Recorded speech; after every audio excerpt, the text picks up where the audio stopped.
All right, welcome back to the party, everybody. I am your host, Lutch, aka the Indian Jesus, here to resurrect the second coming of common sense. Everybody hit that like and subscribe. You know I would do it for you. And let's party. Big shout out to the replay gang. Thank you so much for coming back to watch us, even though you missed the live party. Guys, that is the best part, so make sure you are here every Monday, Wednesday, Friday, 8 p.m. Eastern, and sometimes whenever I feel like it. So hit that subscribe, ring the bell, and you will never miss an Indian Jesus live party ever again. If you'd like to support the channel, head on over to theindianjesus.com. We got a bunch of new designs, bunch of good stuff here only at theindianjesus.com. And guys, we do also have a free Discord server. It is absolutely free to join. That is where you want to be into isolation.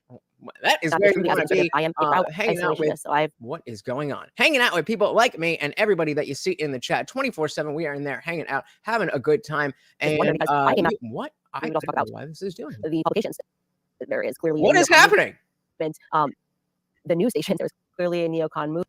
I don't know what's happening, but if you scroll right below this video and hit the join button, you can see we got a couple of different levels. Starts only at $2.99, and it not only gets you members-only live streams here on YouTube, but it gets you full access to that Discord server, including the after party. That's right. As soon as we are done here every Monday, Wednesday, Friday, you don't have to worry about any YouTube censors, and you are not stuck behind your keyboard. You're actually on screen with me and everybody else. It's a good time. So definitely come and join us. Shout out to Nick in the building. Hit that link right there. Welcome, welcome, welcome.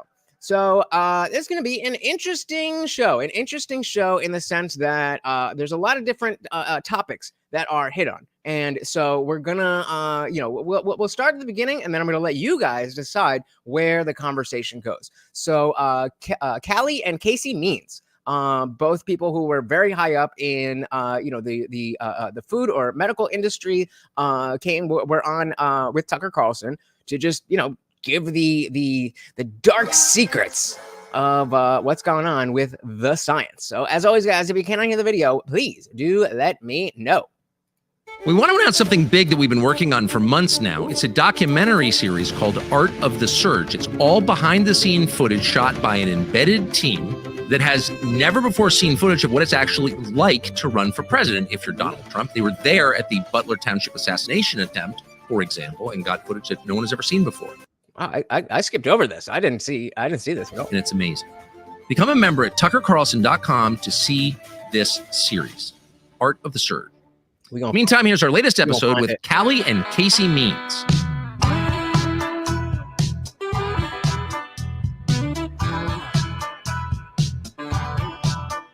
As always, guys, if you want to see this without my commentary, the link is in the description below. I do like to talk a lot, and that is why I started a YouTube channel. Okay, so I actually think this book is going to, I never say this, but I mean it. I think this book is going to have a big effect on the course of the country. And the reason I think that is because you two are the perfect people to write it. And so I never do this, but I just want to start with your bios. So your siblings, Casey and Calley, you happen to have grown up in the same neighborhood as me in Washington, like blocks from me. So I know the world that you're from. You're writing about food, nutrition, the regulatory bodies that are poisoning the country. You are a lobbyist, and you are a Stanford-educated physician. So again, both these people at the top of the game of either what is the food science and or medical science, and then what are they telling to the politicians to pass laws based on those findings. I just want to go through quickly each one, and starting with you. You're a doctor. Yes. Tell us the progression of your thinking on this. So no conspiracies here. We got a real doctor. And what it did. Stanford-educated. Yeah, absolutely. So trained at Stanford Medical School, then became trained as a head and neck surgeon. Undergrad Stanford. Also. Undergrad Stanford Medical School at Stanford, then went on to train in head and neck surgery. Yes. 9 years into my postgraduate training. How did you do in medical school and college? Did well, was president of my Stanford class, graduating top of my class with honors in medical school, and went on to a very competitive surgical subspecialty. Head and neck. So I'm just saying again. So some quack that nobody trusts. That any lefty can be like, well, they're not a real scientist. Because normally I dismiss credentials out of hand, but these are real credentials, and they matter, I think, your credibility. Okay. And I did what every good little medical student, wants to do, which is climb the ranks of that academic ladder. But, you killed it. Did well, Yeah. and I got to the top of that mountain, right? 9 years into my postgraduate training. And I looked around me and I realized that, patients in America are getting destroyed. Children, adults, the elderly. You're so distracted in your little surgical subspecialty, focusing on the ear, nose, and throat where I was, and you get distracted. You look around at what's happening in Americans, and our health is getting worse every single year. Patients in America are getting much sicker every year, more depressed. We're getting infertile, and life expectancy is going down in a country that's spending almost 2x more than any other country in the world. So before we get into the details of what you did, tell us, of why you did what you did. Yeah. Tell us what you did. So you spent your whole life working toward this goal. You reach the top, and then you decide not to do it? Yeah.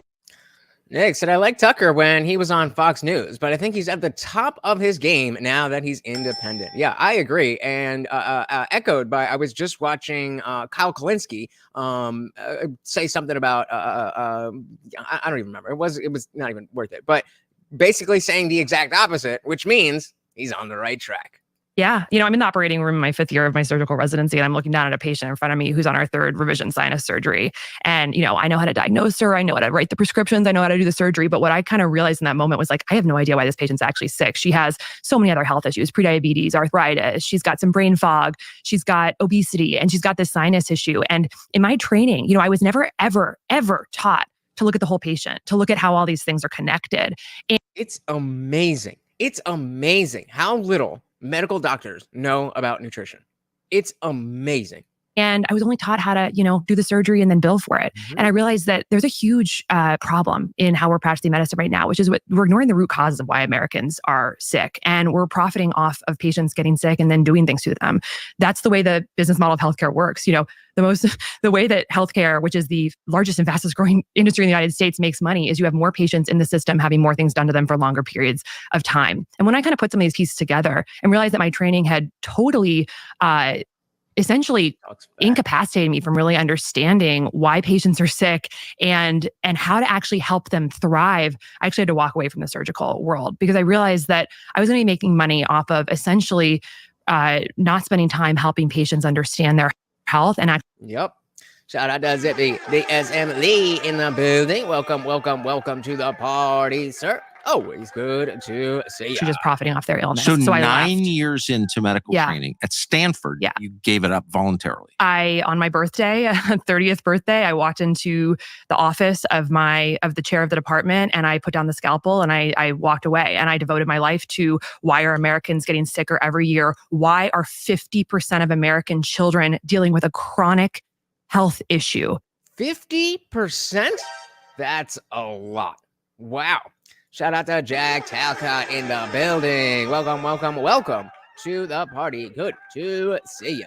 Yeah, 50%. This was less than 1% 50 years ago. Yeah. Why is our health getting destroyed the more that we spend? And so that's what did they say when you walk into your colleagues at Stanford and say, I'm giving it up at 30? It wasn't really a conversation. I knew that I couldn't cut into one more person until I understood why Americans are getting sicker. Oof, that's a heavy sentence. I could not cut into one more person. And, I knew that I couldn't cut into one more person until I understood why Americans are getting sicker every single year. I think that the unfortunate thing is that doctors don't really understand because every level of our education is systematically focused on blinding us from thinking about root causes. We have over 100 medical and surgical subspecialties right now. And, how you make money in the American healthcare system is you take a patient with 10 different issues and you send them to 10 different specialists, put them on 10 different meds. Maybe they eventually have 10 different surgeries. You never actually are taught how to put the pieces together, look at the whole body as a system, which of course it is. And part of this is because who are the people underwriting our medical education? It's the pharmaceutical companies. But guys, trust the science. Trust the science. You have to just trust the science. So when free tax money can be easily accessed, crime and war escalates. Yep. Taught how to be very algorithmic and robotic in how we look at patients. And so ultimately I left the surgical world and I went down the rabbit hole of asking why. Why are we getting sicker every year? It's just such a radical move to do something like that. Yeah. I mean, your whole life you're working toward a goal and then you give it up. Not only a goal, but a goal where you can make money. Yeah. After 9 years? Yeah. You know, this is the thing that I understood and that I am working and we are spending our lives to evangelize this book, Good Energy, is that the reasons why Americans are getting sicker every year are very simple. Americans want to be healthy. Americans do not want to die early. They do not want to see their kids with all these chronic health issues like autism and food allergies and obesity and prediabetes. And well, I mean, we have the Munchausen by proxy people who absolutely do want that, but 40% of teens with mental health issues. No one wants this, but the system is rigged against the American patient to create diseases and then profit off of them. This is happening across almost every lever of our major industries, from processed food to tech to pharma.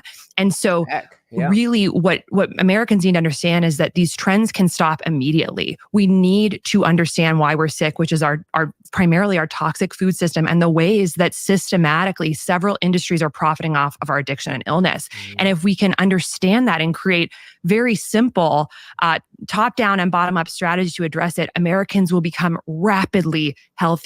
And so as a physician, you know, I took an oath to do no harm. And I took an oath to help patients thrive. And if only other doctors actually cared about that oath. So the way that we can do that is by helping people understand the levers of corruption that are essentially keeping us sick. I guess the reason I'm pressing you, and you're the sort of person, I mean, this is a compliment clear, doesn't want to talk about herself, which is great. But I think it's relevant because it speaks to the intensity of your commitment and to your sincerity. So you're giving up the prize, you're giving up the money because you really believe this. Yes. And I think I just want to establish that at the outset. Thank you. Before we say anything more. So you're her brother, you're very close, I happen to know that. And you're obviously proud of your sister. She's president of her class at Stanford. It's the kind of thing like, oh, my sister's at Stanford. She's at Stanford Medical School. She decides not to practice surgery, the most impressive of all specialties. What's your reaction to this? So before he, gives his own bio, I was hoping there'd be a few more people in here by the time we did this. But so there's, the podcast is broken up into different parts. And we can definitely jump around. So I definitely want to start with the first chapter that they're heading into, seed oils and the lies of the food pyramid. You guys know how much I love to talk about the food pyramid. And again, we'll go over these, but there's vaccines. Why is the medical industry ignoring this? The spiritual crisis, chemicals linked to cancer and puberty, Ozempic, birth control, dementia, Obamacare, infertility, and Obamacare. So, what did you say? Obamacare, Chris? Well, but a bunch of stuff there. So, we're gonna get through this first chapter, and then I'll let you guys pick where we go next. I called her and said she was a complete idiot. I mean, we were raised in Washington, D.C., right next to you, kind of conditioned to climb up the ladder. Of course. I went to Stanford. I went to Harvard Business School. That was what life is about, just kind of collecting those credentials. Casey, research at the NIH, as we talked about, top of her Stanford med school class. To me, that was it. And truly, and you hit on this, she had this is her life. This was her identity. This was everything to her. And she bravely stepped away with no plan, just from a moral obligation. And I thought she was a complete idiot. And what I know now and what I've been radicalized on is she has convinced me that this is the most important issue in the country. It's an issue of corruption that starts at Stanford Med School being 50% funded by pharma and not training doctors on one nutrition class. Not one nutrition class at Stanford Medical School. School being 50% funded by pharma and not training doctors on one nutrition class. Stanford Med School, Harvard Med School, 90% of med schools don't offer or require one nutrition class. Doctors simply aren't learning why people are getting sick, which we'd all assume they do. 80% of the course loads in pharmacology. It's on how to take people that are getting sicker and sicker and manage those conditions, not to cure them. And that's a huge problem because that dynamic of the largest industry in the country is destroying human capital. So shout out to Indie Film. Welcome to the party, sir. Good to see ya. Nick, so are you sure it's a good idea to give us choices? We could royally screw that up. Yeah, right. Choice? Well, we don't believe in that. So as your sister is on one end of the equation, you're on the other. So you both have, you're from a community of strivers. That's what DC is. Exactly. And merit badge gatherers. And you've gotten 2 of the greatest merit badges ever. Right. HBS, Stanford Medical School. But you're all of a sudden finding yourself in Washington. Can you just explain your background a little bit? Yeah. So I just, Casey was a bit smarter than me on the biology route. I wanted to be contributing to politics from an early age, and went to Stanford to go back into politics, studied economics, political science. Both went to Stanford. And so she went the medical route, and he went and became a lobbyist. Science, went straight back to campaigns after school. What I learned quickly is that then campaigns over, you work for the biggest spenders in DC, and I found myself across the desk from food industry and the farm industry. The farm industry spends 5 times more in DC than the oil industry. By far the biggest spender. Bipartisan, you're working for pharma. But starting with food, I learned early on that the food industry, and this is my construct, the food industry and the processed food industry was created by the cigarette industry. The food industry was created by the cigarette industry? The food industry and the processed food industry was created by the cigarette industry. And I think this is very telling. It's something I learned. So in the 1990s, the 2 largest food companies in the world were R.J. Reynolds and Philip Morris. What happened is when the Surgeon General way too late in the 1980s said cigarettes were maybe problematic, these were some of the largest companies in the world with the largest cash piles of any company in the world. So what they did is they used their cash piles to buy food companies. We think about the 80s as the Wall Street era M&A, a lot of deals. The 2 biggest M&A deals up until 1990 in world history were cigarette companies buying food companies.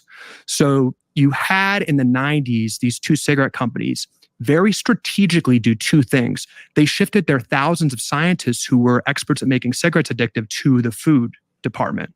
So we had the rise of ultra-processed food where our food now is a science experiment.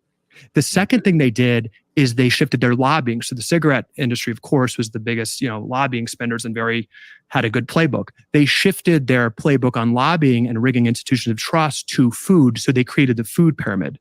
So the cigarette industry, through the food companies they bought, paid off the FDA, the USDA, Harvard to create reports saying sugar doesn't cause obesity. And they lobbied for the food pyramid in the 1990s, we all remember, which said, animal-based fats are bad, carbs are good. Remember carbs. But trust the science, guys. It's the FDA. It's the FDA. Why would you not want to put something that the FDA approved into your body?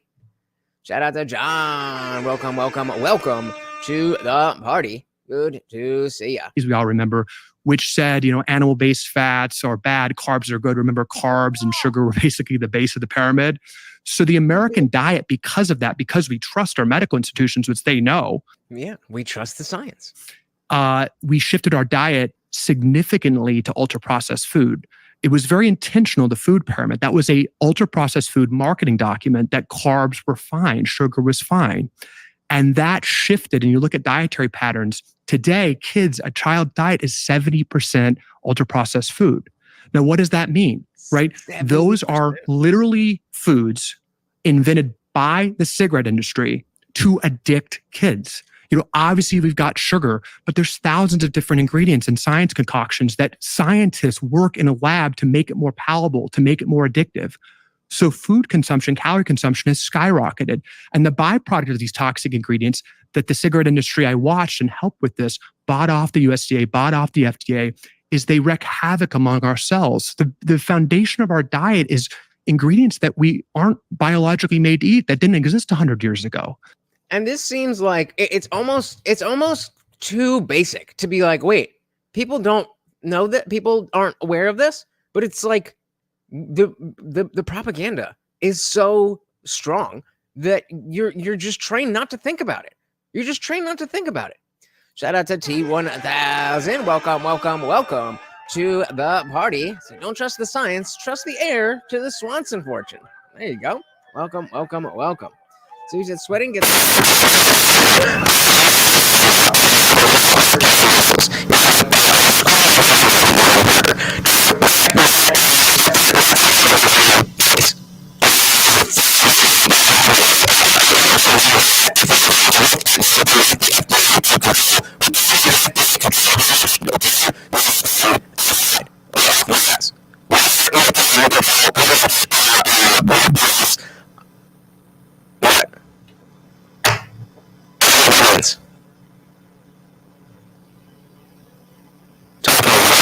that means. Is it sick? On that.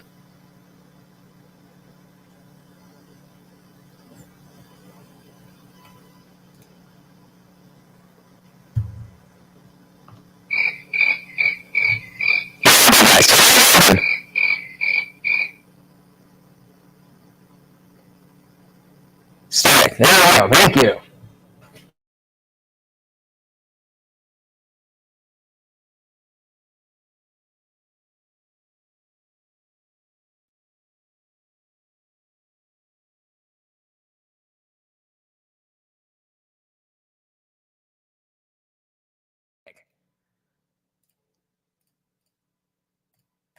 Mike went boom is not helpful information. Are we good?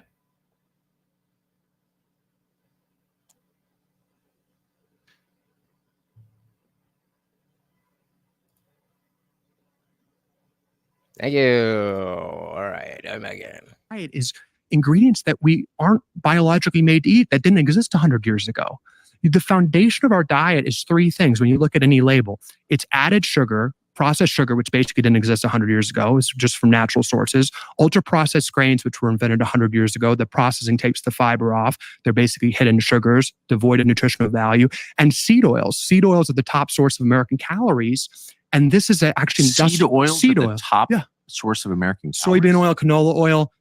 And that is used to what was it? I don't remember what it was, but somebody was talking about how there's just soy in everything, and I think they developed a soy allergy, or for whatever reason they just were unable to eat soy, and they were like, God damn, I didn't realize how much soy was in everything.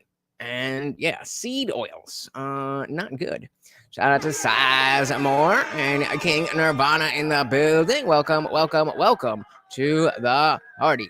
Good to see you. Good to see you. T1000. So can't wait until Kamala prosecuted Tucker for treason. What? This is actually seed oil. Seed oil. The top source of American calories. Soybean oil, canola oil. This is the baseline of American calories right now.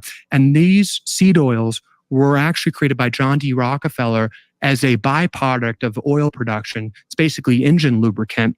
And the Rockefeller and those aligned with him actually lobbied to have this suitable for human consumption. That's how suitable seed oils came into the American diet. They're much cheaper, but they're highly inflammatory. And just by definition, just at the highest level, these ingredients and all the chemicals we can't name that are in ultra-processed food are not natural ingredients that our bodies are made to handle. So there's, as we talk about in Good Energy, this produces a lot of side effects to our cells. The food industry isn't trying to kill Americans.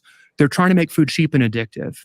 And I don't disagree, Zippy, that losing physical labor is a huge deal, but that's one side of the conversation. And these are not fitness experts. So that is a very interesting conversation to have, but that's not the conversation that we're having. I'm not disagreeing with you. We just don't have physician or physical exercise experts. We have the food experts. Food industry isn't trying to kill Americans. They're trying to make food cheap and addictive.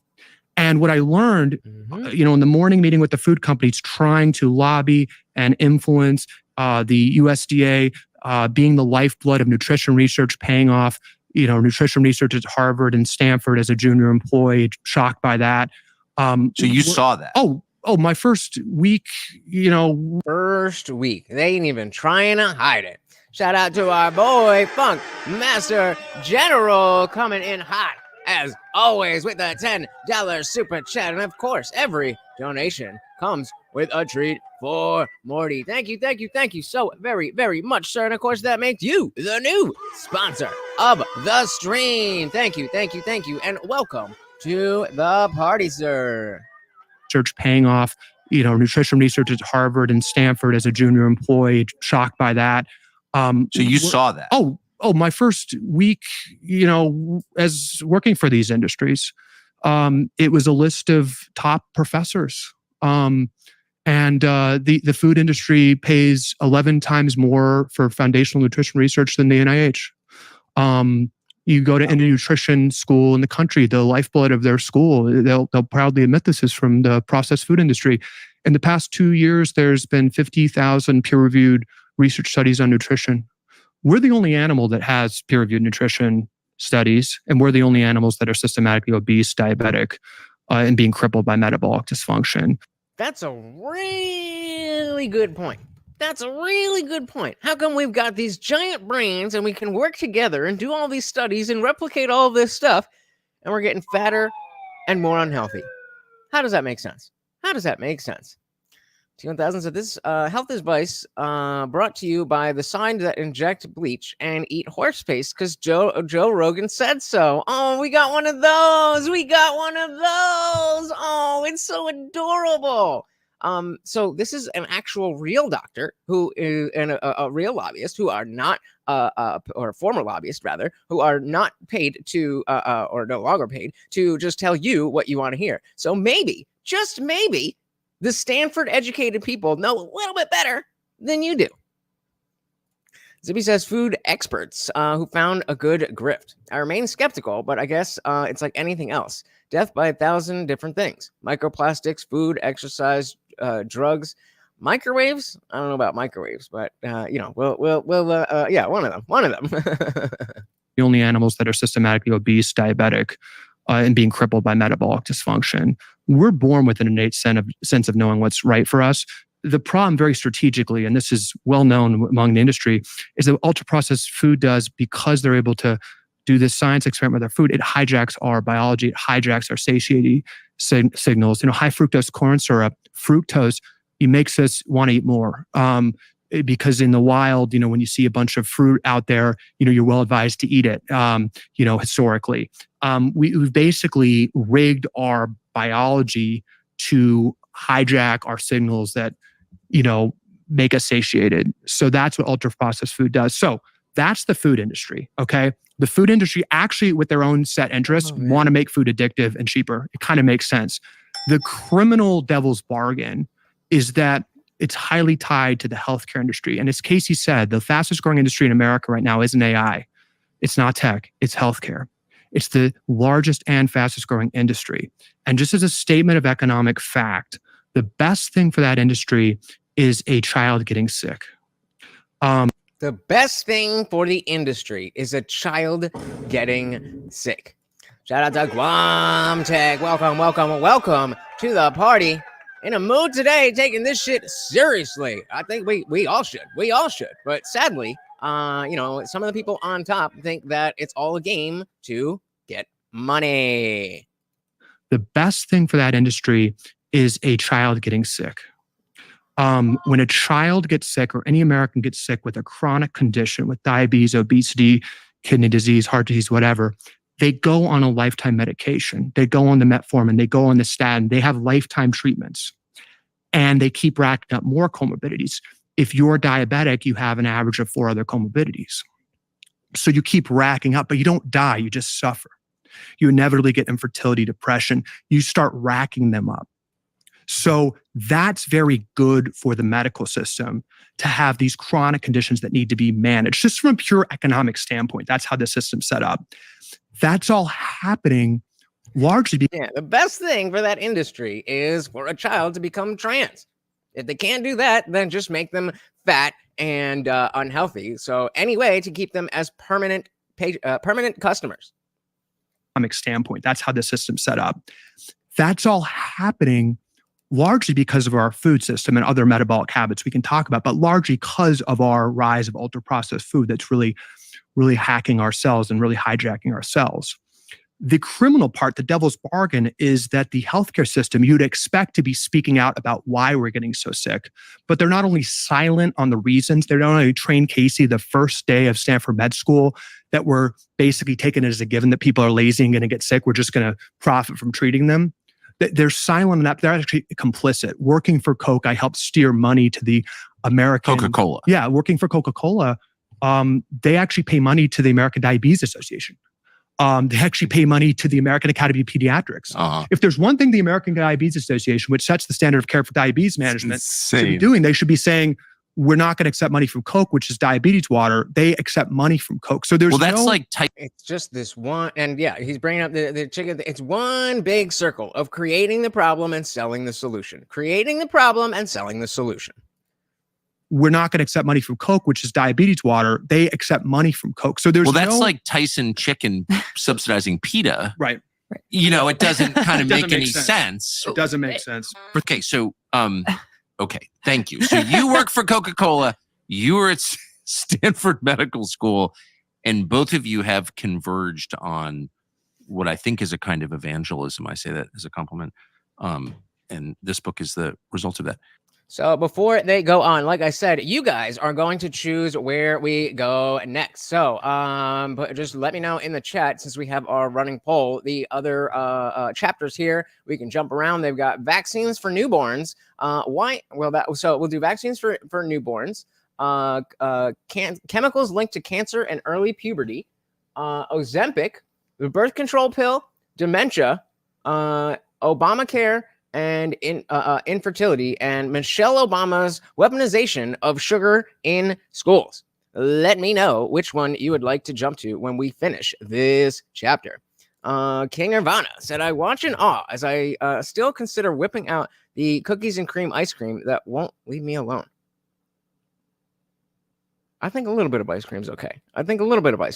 Just don't go overboard. Gontek said, since YouTube won't let me say what I really want to, I'll just say that pharma and food are two of the biggest things that we should be very skeptical of. Yep.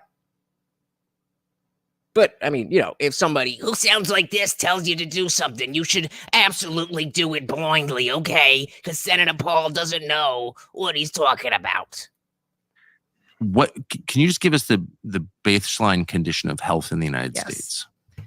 Absolutely. So the word I used earlier, destroyed, is not hyperbolic in any way, shape, or form. 74% of American adults now are overweight or obese. Close to 50% of children are overweight or obese. 120 years ago, when someone was obese, there were case reports written about it. Yes. Literally, there were people in the circus if you had obesity. Sideshow fat. Yeah, it was so unusual. It was so unusual. It is now 74% of our country. 77% of young adults are unfit to serve in the military because of these issues like obesity. Now let's talk about diabetes. 50%. A full 50% of American adults have prediabetes or type 2 diabetes, which is a fundamental issue in how half the country. I mean, I was going to stop to say, you know, obviously if Fauci says something, it's got to be true. But I just heard something insane. We'll go back through that. But shout out to Michael W. in the building. Welcome. So this country is so gone. Indeed. So in case you missed, now let's talk about diabetes. 50%, a full 50% of American adults have prediabetes or type 2 diabetes, which is a fundamental issue in how our cells... Half the country? Half the country. Half the country. The country, Tucker, have prediabetes or type 2 diabetes, and 30% of teens now have prediabetes. This was a condition that no pediatrician would have seen in their lifetime 50 years ago. 1% of Americans in 1950 had type 2 diabetes. We have 18% of teens with fatty liver disease. Fauci giving basic health advice like, you don't need to wear a mask, and then going, yo, of course you should be wearing a mask. Yeah, that's just solid logic. So we said 100 years ago, kids were working jobs, sweeping floors, playing outside for hours, or helping with the farm. Fall of Rome all over again. Yep, we've crossed the Rubicon. We have crossed the Rubicon. In 1950 had type 2 diabetes. We have 18% of teens with fatty liver disease, a disease that used to be in late stage alcoholics. Cancer rates are skyrocketing in the young and the elderly. Young adult cancers are up 79%. And this is the first year in American history we're estimated to have over 2 million cases of cancer. 25% of American women are on an antidepressant medication. 40% of 18-year-olds have a mental health diagnosis. We have the highest infant and maternal mortality rate in the entire developed world. God damn. Only said literally 99% of all the people I sell life insurance to have diabetes. I'm genuinely surprised when somebody over 50 doesn't have it. I did not realize it was that bad. And so then I was just kind of gonna be like, all right, yeah, Zippy, do your thing, say the same thing over and over and over and over and over and over that I'm not disagreeing with. But if it's not the food and it's just the sedentary lifestyle, then certainly in the 80s, people weren't locked in their homes. So that kind of throws that out the window, doesn't it? Despite spending 2x on infant and maternal care than any other country. So you have a higher risk of dying as a woman giving birth in America than any other developed country in the world. Autism rates in kids are 1 in 36 nationally. This was 1 in 1,500 in the year 2000, and the screening has not changed in California, where I live. And I just want to linger on that. And the screening has not changed. So in 20 years, the definition hasn't changed. No, 1 in 32 from 1 in 1,500 in California. 1 in 36 right now. It was 1 in 1,500 in California. It's 1 in 22. One of the worst states in the country for autism. So this is just a smattering. What the hell? And all of these conditions. I mean, and I could go on and on. Autoimmune diseases, infertility is at peak rates. I mean, I don't know how this is not front page news. Infertility is going up 1% per year. Sperm counts are going down 1% per year. That's crazy. Now that I got that pure blood sperm, I am definitely going to be letting that out. It's going to just keep getting more and more and more and more expensive. For them, not for me. Funkmaster said 80 years ago, kids were lying about their age to go fight in a war. We are pathetic in comparison. Yep. No argument against that. No argument against that. Going up 1% per year. Sperm counts are going down 1% per year since the 1970s. Sperm counts are down continuing to drop. Continuing to drop. At an increasing rate. Our bodies are crying. So yeah, I mean, Zippy was bringing up that there's other aspects like sedentary lifestyles and people not doing stuff, and I'm saying like, yes, that's definitely a factor, but that's not really what we're talking about. But with stuff like this, I mean, obviously you're just one person, but you that's a legitimate sample size of people that if you're doing it all day, every day. So I don't know. That definitely is scary. Sperm counts are down. Continuing to drop. Continuing to drop. At an increasing rate. Our bodies are crying out for help. 26% of women have polycystic ovarian syndrome. Now, the thing that people need. Isn't it like? It would be a little bit more funny if there were like only a few people that actually thought this way, but like they really have them all convinced. So much so that you're just going to go on the internet with your screen name tied to it and actually say these things. We have our work cut out for us, gentlemen. Need to understand is that all of these conditions are caused or driven by the exact same thing, which is metabolic dysfunction, this core foundational issue of how our bodies on the cellular level function, which is driven by our toxic food system and our toxic environment. These subtle, insidious forces that are creating slow, progressive illness starting now in fetal life that allow patients to be profitable and on the pharma treadmill for their entire lives. They make us sick, but they don't kill us, and then we are drugged for life. You look at what's happening in children. A child born in a hospital in the United States today, within an hours. Yes, me laughing at you is me being triggered. What? Of coming from source into this, into this body. The first thing that happens to them is pharmaceutical intervention without really asking, there's barely informed consent about this. That child's eyes are smeared with erythromycin ointment, and they're given a hepatitis B vaccine in their first day. So I guess nobody cares which chapter we move to. So I guess we'll stay on the vaccines for children. Of life. And what are these two things for? I mean, I mentioned this because it's just emblematic. And actually, this is something that, I haven't it was always the far left wing that were the Jenny McCarthy anti-vaxxers that were like, for real, the conspiracy theorists. And then, of course, they obfuscated the semantics of that when the COVID stuff came out. And there was a very different group of people that were saying, I'm not taking the jab, to the people who were saying, I'm not giving my kids 70 vaccines in a month. But as time went on, it really did be like, wait. Do the kids actually need 70 vaccinations in a month? I don't know if it's a month, but you know what I mean? And you know, I really haven't gotten back to do, you know, I just accepted the science that vaccines work. And we know that vaccines work in general, but the efficacy and the level and the number and all that stuff, I haven't looked at it since. Yeah, absolutely. So let's see where we're at with our poll. So I asked, if there were no consequences, would you have gotten the COVID jab?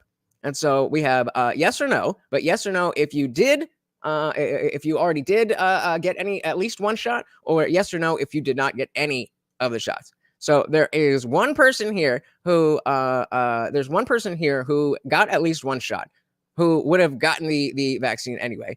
Everybody else said no, with two of them having gotten one of the shots. But everybody else is like, if I could have kept my job, if I could have whatever, I would have been up your blood. Yeah, makes sense. Don't texted 3 easy and important things to do to have better health. 1, add sea salt to your water. 2, chill on the bread as much as possible. 3, fast for at least 15 hours a day. I'll take your advice. Well, I mean, I'm not going to take your advice, but I'll keep your word for it. Of life. And what are these two things for? I mean, I mentioned this because it's just emblematic of how we're put on the pharma treadmill from the moment we are born in this country for reasons that are very strange. The erythromycin ointment is to prevent chlamydial infections of the eye, which we test women for chlamydia. So why would every baby in the United States need this ointment if the mom doesn't have it? And the Hep B vaccine is for hepatitis B, which is a sexually transmitted disease and IV drug user disease, of course, which babies are not going to be exposed to. There you go. And yet every single baby in America is getting the intervention. So from literally the day we are born, we're on this treadmill. So, I mean, why not test the pregnant mother for those? They do. Okay, so they give it to the women who, even if they have tested negative, which they give would it be to the babies. overwhelming majority. Absolutely. So I don't understand, why would you treat a child on his first day of life for illnesses you know for a fact he doesn't have and isn't going to get? Because it makes money. So this is what I saw working for pharma. So let's get out of the passion of this debate and just talk about the economic incentives. Let's take the Hep B. Okay. There's actually no dynamic in American capitalism like the vaccine schedule, because the second you get something on that schedule, the government's paying hundreds of billions of dollars for a product that's then mandated for every single American living. So I'm just speaking again, let's not even get into the efficacy of vaccines. No, we're talking math. What a conspiracy theorist. From an academic, I'm talking math. Working with the pharma industry, it's a huge economic imperative to get more and more vaccines on the schedule. You couldn't watch the Olympics this past couple weeks ago without seeing just ad after ad for actually new vaccines. This is big business, right? Hundreds of billions of dollars. And I'm surprised I didn't hear more. I have to imagine that like people just were not watching the Olympics in general. And if they were, they're watching clips online or stuff like that. I don't know how many people were like watching the Olympics like that. But I feel like that should have been a bigger thing. That would have been a very good, impactful to see this ad after that ad after that ad. And interesting. I'm surprised nobody said anything about that. For actually new vaccines. This is big business, right? Hundreds of billions of dollars. And again, once you get it approved, what happens? It's paid for everyone. And you have the most trusted institutions in the world calling anyone a war criminal for even asking a question about it. Mm-hmm. So Wamzak said, my wife and I definitely get the "you're weird" look forever mentioning that we haven't gotten our baby girl vaxxed yet. We're not anti-vax, but we're anti-90 plus vaxes in the first couple years of life. 90. Damn, I thought I was being hyperbolic when I said 70. And I'm right there with you. The idea that this is just like, okay, it's a vaccine, therefore they call it a vaccine, therefore it must be good. Like the notion that we can just trust these people blindly clearly is not the case. Does that mean that any one of those vaccines is automatically bad or is going to harm anybody? No. But the lack of skepticism is scary. It's scary. Just, a guy in a white coat said to do it, so I did it. Remember Casey Neistat? Just go to 7-Eleven and get the job. You just stick your arm out the window and what? I wouldn't buy drugs from people that I didn't know. And you're just randomly getting injected by people? That's crazy. Shout out to Giggling Spy over on Rumble. Said, yes, the schedule for babies today is horrifying. I did not realize it was that extreme. That's a lot. That's a lot. And if it's so many that are needed, then the schedule, it has to be something that can be spread out, because it's just not a good thing to be shoving all this bullshit into children, especially when we're talking about that it's not necessary. Any film said, I think putting young girls on the pill is a way to indoctrinate them into a lifetime of drugs. Interesting. I think we will definitely get to that chapter. Nick said, this is the first time I've ever not paid any attention to the Olympics. Yeah, when they were like, the Olympics was last week, I was like, it's over already? Damn. I mean, granted, last time there was the Summer Olympics, I was working in a restaurant, and so it was like they had all the different events on, and so we'd be watching this, that. But yeah, it's crazy. Michael said, why are free market principles not functioning? Government and money. Business should be incentivized to provide the best service for the customer at the lowest price. How is this totally broken down in our system? Government interference. T1000 said it is weird. Your entire site is weird. Oh, where'd you get that word? I'm sure you just thought of that completely on your own, right? Oh my God. Like, and the horse paste stuff. I'm sure you think that, that Trump said that Nazis there were people on the Nazi side that were good people. I'm sure you think that, right? Oh man, it's sad. And then it's not only that he thinks this stuff. It's not only that he thinks this stuff, but he's on some device that has Google.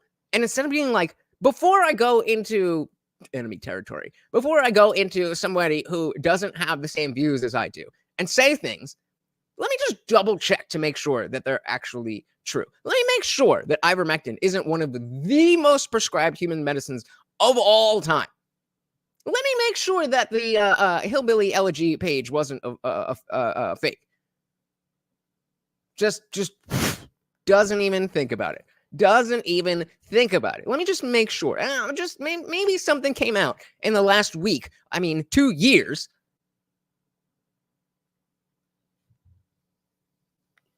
Oh, so you're not even smart enough to understand how dumb you are. Got it. Institution. Giggling Spy said, weird is their new joy is their new buzzword. Weird is so yesterday. See, T1000, you're so yesterday. Bye. In the world, calling anyone a war criminal for even asking a question about it. So this is well known by the industry. And Hey, we got Avery in the building. Welcome to the party. Good to see ya. We are talking about vaccines for newborns with a former lobbyist and a Stanford medical calling anyone a war criminal for even asking a question about it. So this is well known by the industry. And can I just say, so we this will appear on all kinds of different social media platforms, but maybe the biggest is YouTube, owned by Google. And they will censor this. They will demonetize this video. Just so far, you have not attacked vaccines, but you are showing evidence of... No, you're a conspiracy theorist. Stop spreading misinformation. You're evil and you're a Nazi and that's violence. And now it's okay for me to install a dictator because you're horrible. Some skepticism of their efficacy or the need for them. And YouTube will demonetize this video for what you just said. You're a Stanford-educated physician. Same here, guys. Just saying. Don't forget, every donation comes with a treat for Morty.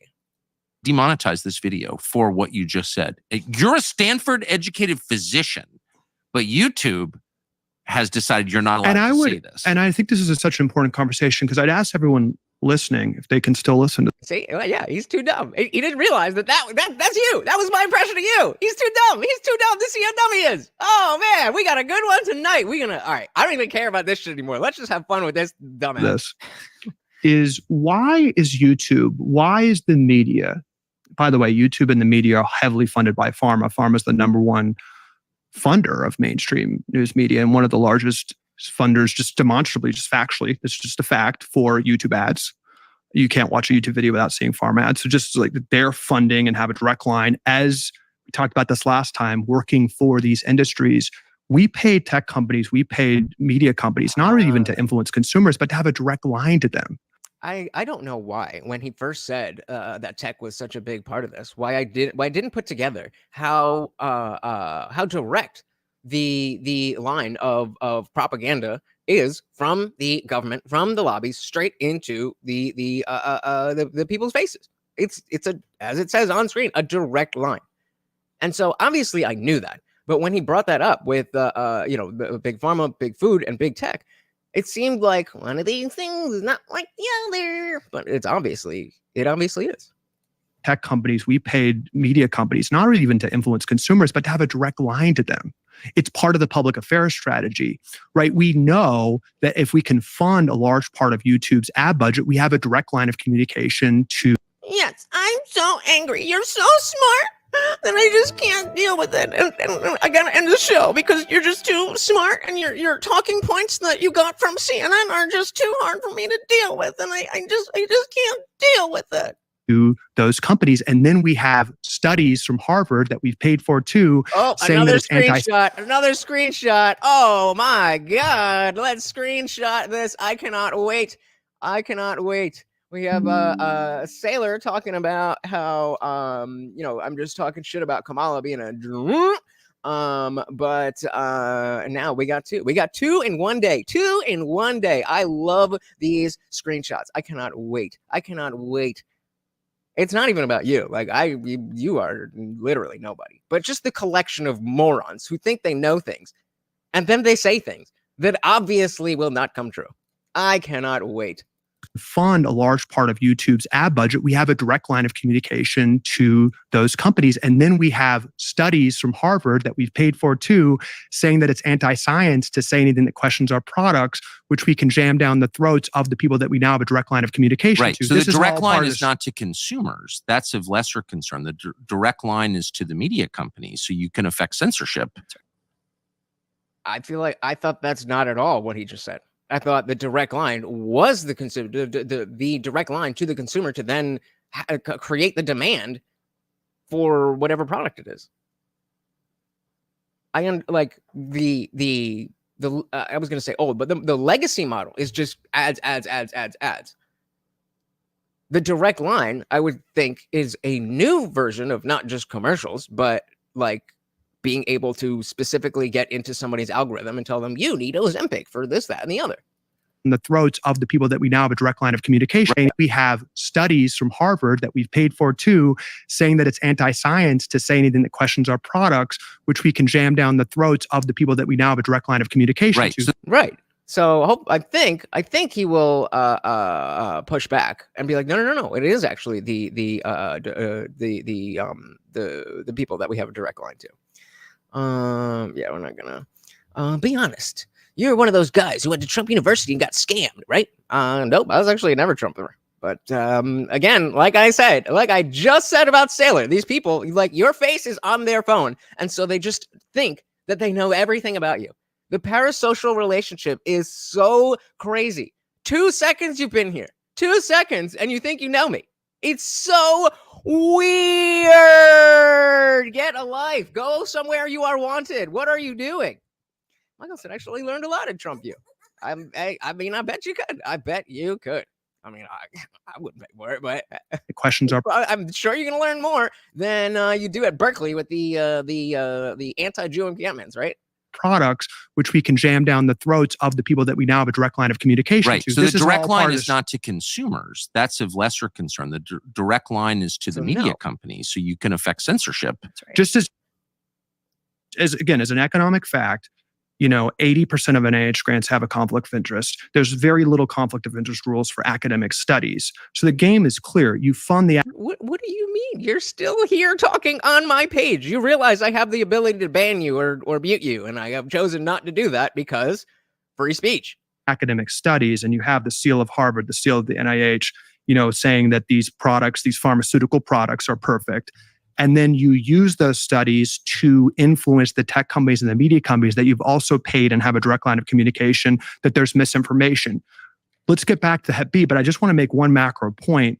It's the selective outrage. Why are we so concerned about talking about vaccines? Why is it such an impetus from our trusted institutions that you are a horrible parent if you even ask a question about 72 shots to your kids? Guam Tech.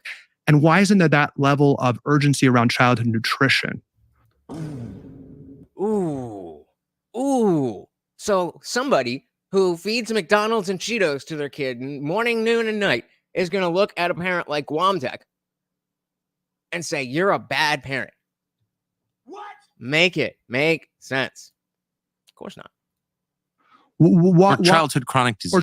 Any films. I was devastated when Sean had left me, married somebody else, and now had a baby. Yeah, you were watching her videos, and that should be enough, right? But the world's just not the same these days. Childhood chronic disease. Why is it, we can't possibly expect parents not to load their kids with a bunch of sugar and all these toxic ingredients? And by the way, those people can't. We got a conspiracy theorist here. He's the one who went to Stanford. Where's your degree? Oh, you don't like it being flipped back on you, do you? No, he went to Stanford, as they said. He went to Stanford. Where did you go? Stupid. Load their kids with a bunch of sugar and all these toxic ingredients. And by the way, those people can't afford. Yeah, what's his name? What's his name? Since you know him so well. Whole food. It's actually racist and classist. Even suggests people should be able to afford organic.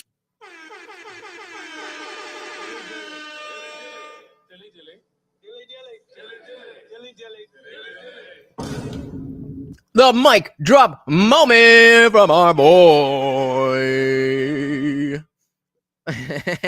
Oh, you don't? Yeah, I do. You don't? You don't trust the science? Or you only trust the science when it works for you? Because, ivermectin is a human medication. So that's, anti-science. But, yeah, you go ahead and take the moral high ground.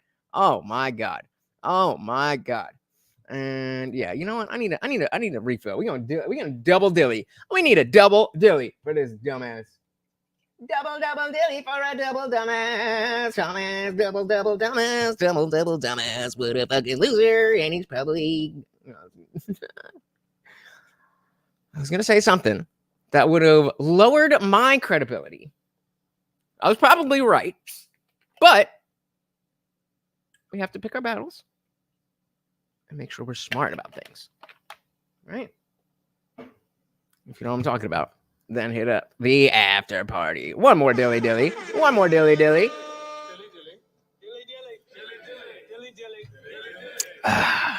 And we got our boy, the Funk Master General, again with another $10. Let's get Morty his treat. Yummy. Oh, Morty. Thank you, so. Thank you, sir. Bunkmaster said, face it, bro. You can't handle the intellectual lashing this scholar is dishing out. Team 1000's intellect will go down in history alongside Joe and Kamala. Yeah. Come on, man. You're probably right. And again, more assumptions. You don't know shit, so you just throw shit at the wall like Alex Jones, hoping that something will stick. It's amazing how much you guys have in common.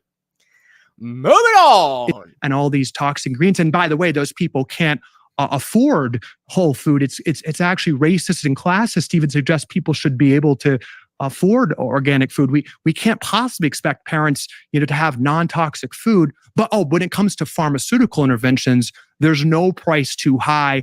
And if you don't follow it to a T, you're a terrible person. Why is it? So Avery, no, we're actually not even exaggerating. We're talking about the vaccine schedule for children. That's what we're talking about. How many different vaccines are scheduled for a baby to get in the first year, and let's just do it right here, so everybody can see. What is the average number? I can't see. Number of vaccines scheduled for a child in the first year and in the first 5 years. Let's see. Dun dun dun dun dun dun dun dun dun dun dun dun dun dun dun dun dun dun dun dun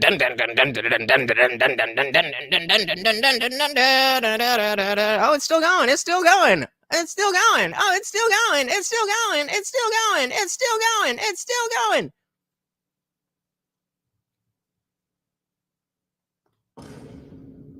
So we're talking 25 to 30 doses. So we're talking about a lot of fucking, we're not talking about 5 or 6 shots. We're not talking about 5 or 6 shots. And this is the average. This is the average. Okay. I just put in average. Where are we at? Yeah, we don't, yeah, you know, his wife's boyfriend might kick my ass. So we'll be nice. We'll be nice to the fairy here. Michael said, I do think it's a good point that we really should be more concerned about nutrition than vaccines. Absolutely. Absolutely. I mean, I don't think that they're necessarily, they're not mutually exclusive. Like, obviously, there are vaccines that are very, you know, like, take the fucking polio vaccine. It works. We know that. And polio fucking sucks.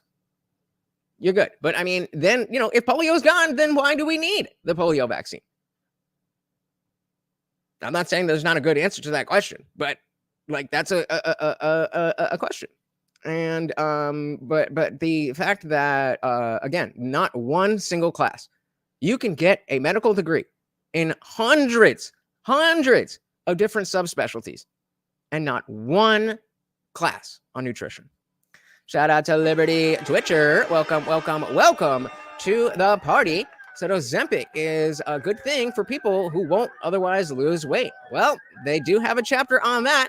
So Michael said he wanted to talk about infertility, but we can jump to Ozempic after that. Welcome to the party. Non-toxic food, but when it comes to pharmaceutical interventions, there's no price too high, and if you don't follow it to a T, you're a terrible person. Why is it when we have 9 out of 10 killers of Americans are preventable lifestyle conditions?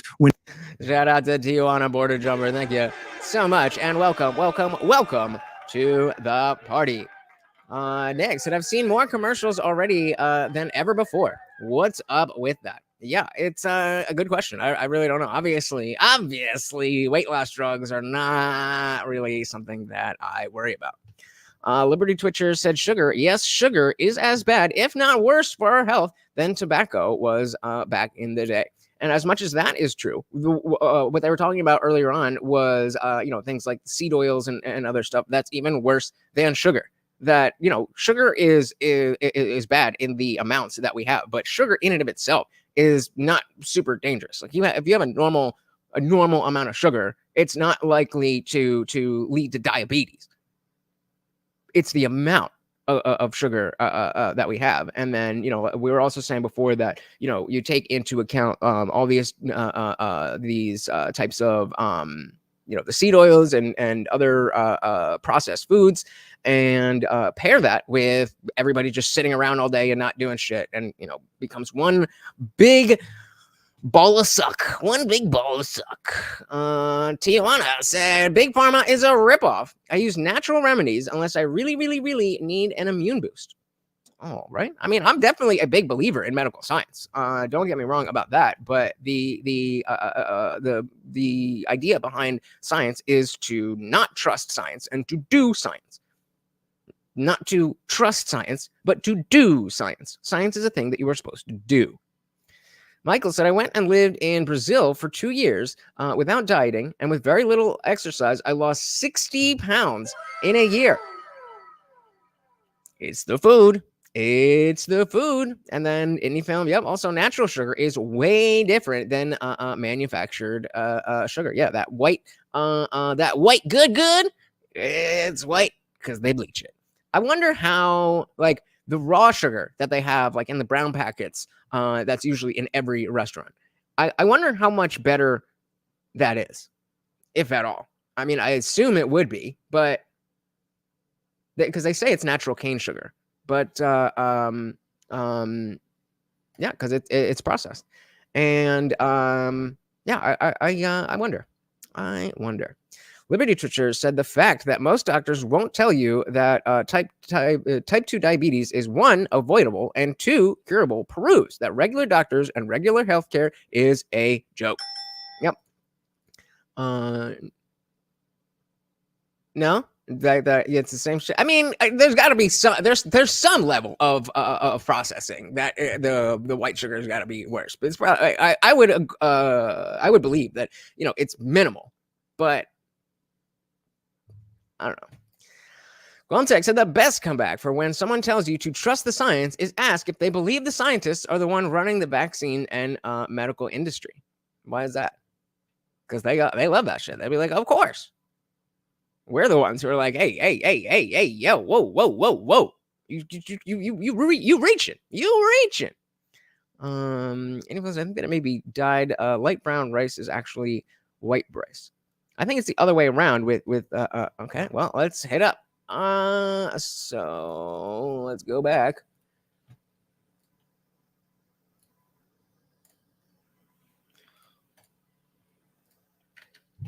Is the brown raw sugar packet the brown raw sugar packets more healthy than white sugar? Richard said orange is natural sugar makes it as bad as Coke or Pepsi. God damn. So, okay, the brown sugar, kind of marketed as raw or unrefined, is often perceived as healthier than white sugar due to its color and minimal processing. However, the difference in nutritional value between brown and white sugar is minimal. Yeah, so it's the processing, the nutritional content. The brown sugar contains slightly more minerals like calcium, potassium, iron. This is like the whatchamacallit, the pink Himalayan salt. Like salt is salt. So fruit juice is nothing less than refined concentrated sugar. So you're talking about like what I mix up I don't really drink orange juice, like, so it's like the is it Tropicana or I don't remember one like it's if it's the processed shit, then yeah, you may as well be drinking fruit punch. You may as well be drinking what's the red fruit punch that came in the can? Hawaiian punch. There you go. That shit was good. All right, let's dive back in here. High, and if you don't follow it to a T, you're a terrible person. Why is it when we have 9 out of 10 killers of Americans are preventable lifestyle conditions, when 95% of medical costs go towards reversible chronic conditions that Casey's talking about, why isn't there that urgency of the medical community educating parents about why people are getting sick? And really the only vitriol, the only thing that's being censored. Yeah, but like I'm severely underweight, so that's a whole other issue. The only thing that's being enforced from the top down is absolute adherence to pharmaceutical products. Why during COVID, which was a metabolic? So then the sugar that let's just take the pure sugar content that you would get from eating fruit versus eating a candy bar. It wouldn't be better to have the fruit than the candy bar? Or is that just because of the other stuff that's in the candy bar? I'm pretty sure that, and I mean, again, we're kind of going off on different directions, but I was pretty sure that your body takes the whole fruit has fiber, it blunts the sugar hit. Yeah. So how does the body process sugar from fruit differently than sugar from candy? Yeah, so okay, fibers seem to be a big part of it. So the body process due to the presence of fibers, vitamins, and minerals and other nutrients in the fruit. So the types of sugars in the fruit, the primary sugars are fructose and glucose, often accompanied by the vitamins, fibers, and minerals. Where the candy is usually sucrose or high fructose corn syrup. So yeah, those are different sugars. That's what I thought. Same thing. You guys were saying nutrient density of fruits are nutrient dense, meaning they provide essential vitamins. Candies and energy dense, but nutrient poor. Fruit regular consumption of whole fruits is associated with numerous health benefits, including frequent candy, obviously, type 2 diabetes. In essence, while both fruit and candy contain sugars, the context in which that sugar is consumed, along with the fiber and nutrients in the fruit versus the lack of these in candy, significantly affects how the body processes them in their overall health. So yeah, that would then go to what I was saying before, that if you're going to be drinking fresh squeezed juice, that's better than drinking something that's out of something that's from concentrate. It's gonna be different. I mean, again, sugar is sugar, but it's different. Is absolute adherence to pharmaceutical products. Why during COVID, which was a metabolic condition, this was a disease that attacked weak immune systems. This was a disease that only killed people that were overweight or metabolically dysfunctional. Americans died at a much higher rate than European or Asian countries. Why wasn't there the same emphasis on hardening up our immune systems and attacking the root cause of that? And it was all the airtime was around a pharmaceutical. Right. I was never saying that it wasn't sugar. I was saying it because of the other nutrients and the minerals and the fiber, that it's better to drink fresh squeezed juice from a fruit than it is to drink something from concentrate. On hardening up our immune systems and attacking the root cause of that. And it was all the airtime was around a pharmaceutical solution. This doesn't actually make sense, but it gets to the money. So working for the pharma companies, there's just nothing better than getting on the vaccine schedule. And that should not be a controversial comment, right? If you have a list of drugs that are mandated for every single American and paid for by that government, you want to get on that schedule. Oh my God, where's T1000? We're such conspiracy theorists. You want to get on that schedule? Oh my God. It's so funny how big of a caricature that these people have. And they're unwilling to, he's here listening to us talk. And instead of being like, let me see what's up. Let me actually ask questions. I'm just going to, you're stupid. You're bad. You're this. You're that. Like, why? Why not just learn? Why not be a better person? So well, there's it's a controversial comment. It's not allowed. It's a verboten comment. You're not allowed to say that. They will demonetize this video for what you just said. And I would ask, what does that tell you? I would ask the media companies and ask YouTube to have the same passion for childhood chronic disease and nutrition as they do for enforcing unanimity on pharmaceutical injections for kids. Oh, honey, sweetie, baby. There ain't no money in that. So just to... he did leave after that. I mean, maybe his wife's boyfriend gave him a little smack upside the head. Men, I couldn't agree more. It's infuriating. It's worse than that. It's evil. Again, video just demonetized. Worth it. But let me ask, so to the specifics of the Hep B shot that I'm sure are we on?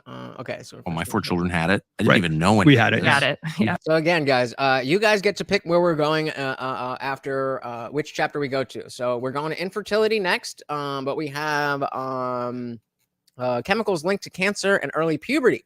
We have Ozempic. We have birth control pill, dementia, Obamacare, infertility, and Michelle Obama's weaponization of sugar in school. So we're going to infertility next. And which one of those would you like to hear after that? That I'm sure all my we got one for Ozempic. I didn't even know when we had it. Got it. We had it too. Of course. Yeah. What is there just take the other side for a second. Like, is there a reason that we would do this? I pushed, I welcome any doctor to respond to this. I pushed leading medical experts on this. I'm like, okay, so a child's born, let's just take the side. The child's born. Hep B is spread by 2 routes, sexually transmitted disease or intravenous needles. So my 1-day-old isn't going to be having sex or doing heroin right away. So what's the You gotta wait. You gotta wait at least 2 years to start doing heroin. purpose of getting this on the schedule in the first day of life, the first hours of life? And if you push, and I welcome anyone to do this with their doctor, you get to two things. You get to the American patients are too stupid to remember, so we need to do it right away. That's literally like what they say. And then my doctor told me that the child at daycare could trip over a needle that has hepatitis B on it. That's literally what they get to. That a needle could be on the playground, that somebody just did heroin or something, threw the needle down, and it has hepatitis B blood on it. I asked the doctor, has there ever been in human history a case of hepatitis B being transferred that way? In human history? They said no. That it's only through intravenous needles and sex. So you actually, to just steelman this, and again, welcome anyone to respond, there's not actually a scenario, absent of intravenous needles or sex, that a person gets hepatitis B. There is not a reason for this to be given, but it happened, and I saw this. It was a huge. And see, like, I legitimately would like to hear what somebody like that T1000 person would say to this. But again, he's too dumb to understand that, like, oh, I can actually have an interesting conversation. This is actually a place where it is free speech. And the person, even though they disagree with me, will treat me like a human being and will respond to what I'm saying. It's so sad. It's so sad that these people are too dumb for their own good. It's not a reason for this to be given, but it happened, and I saw this. It was a huge investment for this vaccine. It was a huge, huge economic problem, and this shouldn't be controversial. Think about being at these drug companies. You want the drug given out when you've made the investment. So they're able to work with their buddies at the FDA. They're able to use the studies. They're able to, there's this constant feeling in the medical community that the American people are too stupid to ask a question or too stupid to remember to take these important drugs. So there's this argument and momentum to get on the schedule day one, but there's not actually a medical. And so we haven't even just. Wow. So Michael said, my pediatrician said if I wanted any sort of alternative vaccine, if I wanted to delay the vaccine, that I could not be a patient at his office.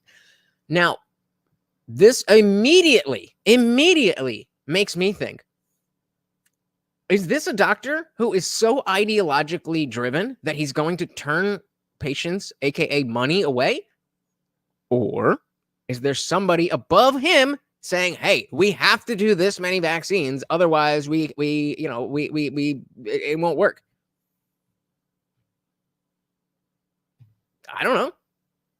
But stands to reason that it would be the latter. Yeah, I do too. Maybe one day, if we really, really put all our minds together, we can bring him back. I believe. Yeah. Well, again, and it just doesn't make sense. If we go from, no, obviously we're talking about different doctors, but if we think about 2010, and there's pill mills where doctors are just going to write script. And fast forward today, and we have the hormone stuff where script. But when it comes to vaccines, oh no, you have to do what we say. It's, what else would it be about? Sounds like he was incentivized by the vaccine companies and wanted the easy money rather than actually keeping people healthy. Bingo. Yep. What else? I mean, what other explanation could it be other than this is an extremely ideological driven doctor, which is also very possible. But then again, the idea of trust the science goes out the fucking window. And momentum to get on the schedule day one, but there's not actually a medical. And so we haven't even discussed. I mean, I think you have proven the point that there's no good reason. The flip side is, are there good reasons not to take it? So let me just ask you, as a physician and a woman of childbearing age. Yeah, but she's a quack. What's your view? I mean, there's not a single medication that exists that doesn't have side effects, and where there's not some, range of things that can happen when you inject something in the body. And for the Hep B vaccine in particular, I mean, the two of the handful of inactive ingredients are formaldehyde and aluminum, which is a neurotoxin. And of course, they'll say like, oh, for the body weight of the baby, it's negligible, whatever. But when you're getting several shots at one time, these things make a difference. Our bodies are overwhelmed right now with the And then again, I would be curious. Like I would assume. I mean, obviously, I understand the landscape that we're in, so this is probably not the case. But I would assume that if a doctor has this policy, that they are very well versed on the effects of not just individual vaccines, but the collection of them.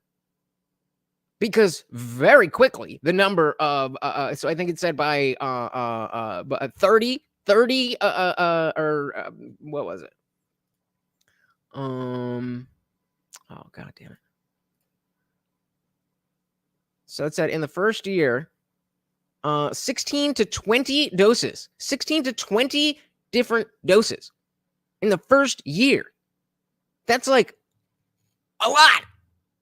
And so where is the study that shows the difference in how a child is affected by the number of vaccines that we had in 1990 versus 2020? Now again, maybe that exists. I'm not saying it doesn't exist. But then why is that not used to shut this entire conversation down? Anyfilm said, I fought my healthcare company. I was able to get a religious exemption. Since I had natural immunity, it was unfortunate that my healthcare company threw science out the door and wouldn't accept that. Yep. And again, goes back to the government, regulation, money, and ideology. That's it. That's it. All right. But when you're getting several shots at one time, these things make a difference. Our bodies are overwhelmed right now with the amount of toxic inputs that are going in, and they're breaking our bodies, right? And so, if it's not necessary for the vast majority of kids to have this at birth, and you could give it to them when they reach teenage years, right? And they're much bigger and their bodies can handle more of these, these chemicals and toxins that are in these shots, then you have to ask yourself, why are we exposing the whole population to potential risk that any pharmaceutical medication will have, a risk of side effects, if it's not necessary? And that's a question that I think every parent should be able to ask, but like Calley talks about, you follow the money. It's. Why would you name your boy Calley? That's such an odd name. That sounds too much like Kelly.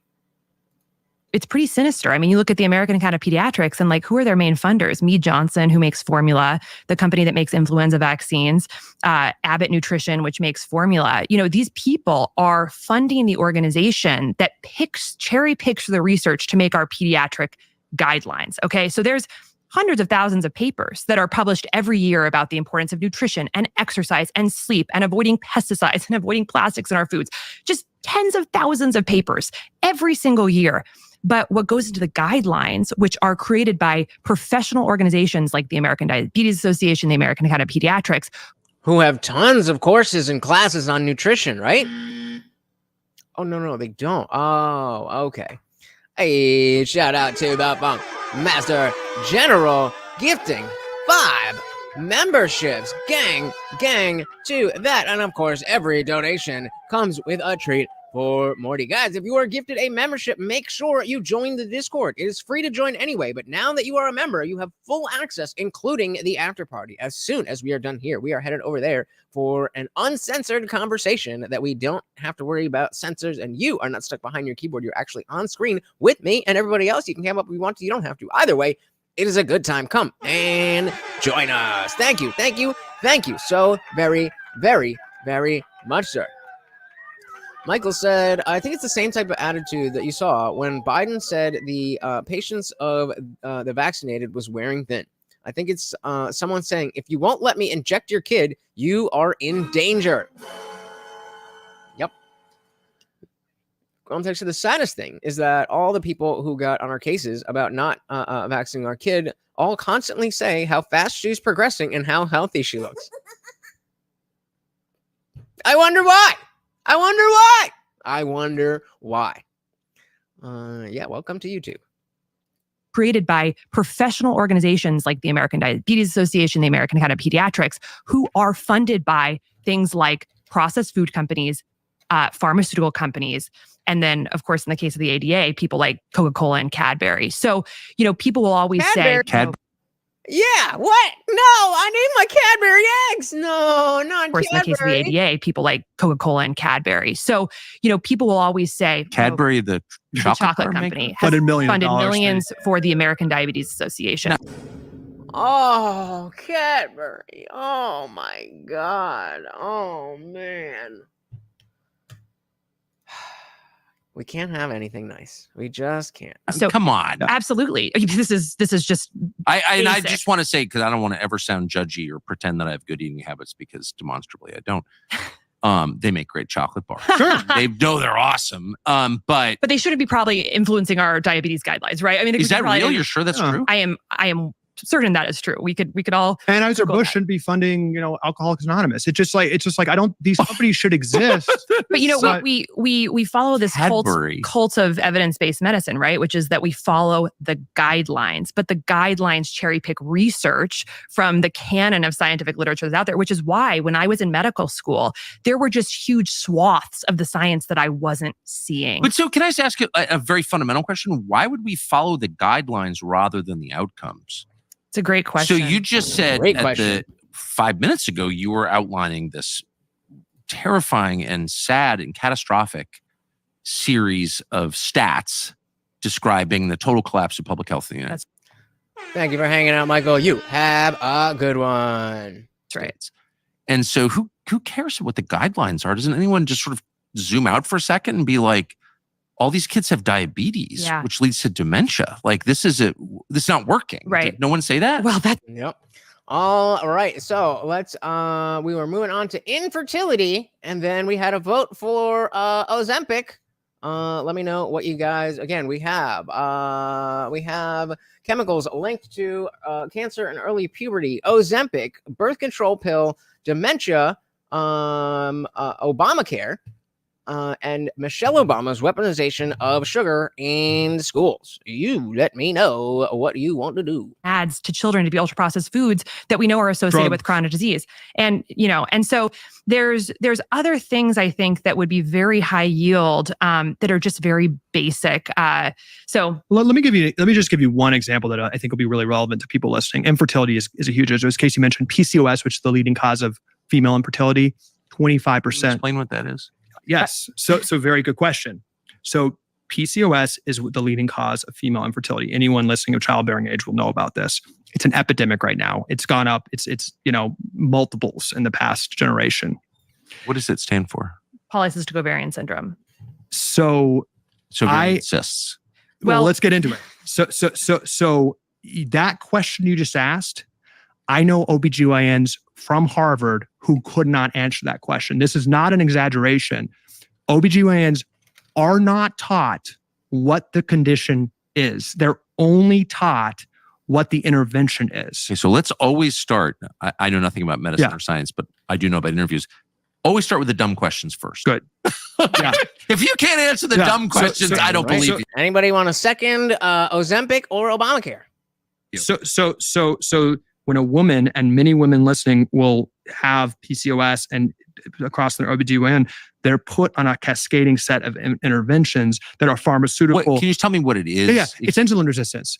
It is not related to insulin resistance, which is on the spectrum of diabetes. It is insulin resistance. PCOS is a metabolic condition. Casey can speak a little bit more to it, Yeah. but it's fundamentally related to the scene. What is it? Can you Yeah. just describe its symptoms and its Absolutely. effect? So PCOS, essentially you have an ovary. That Yeah. ovary is making hormones. And when that ovary is stimulated by excess insulin, which is the hormone in the blood that helps us take blood sugar out of Yes. the blood and into the cells, insulin level I don't think they're going to be cheering for Obamacare. It says why Obamacare is harmful and how to fix the medical industry.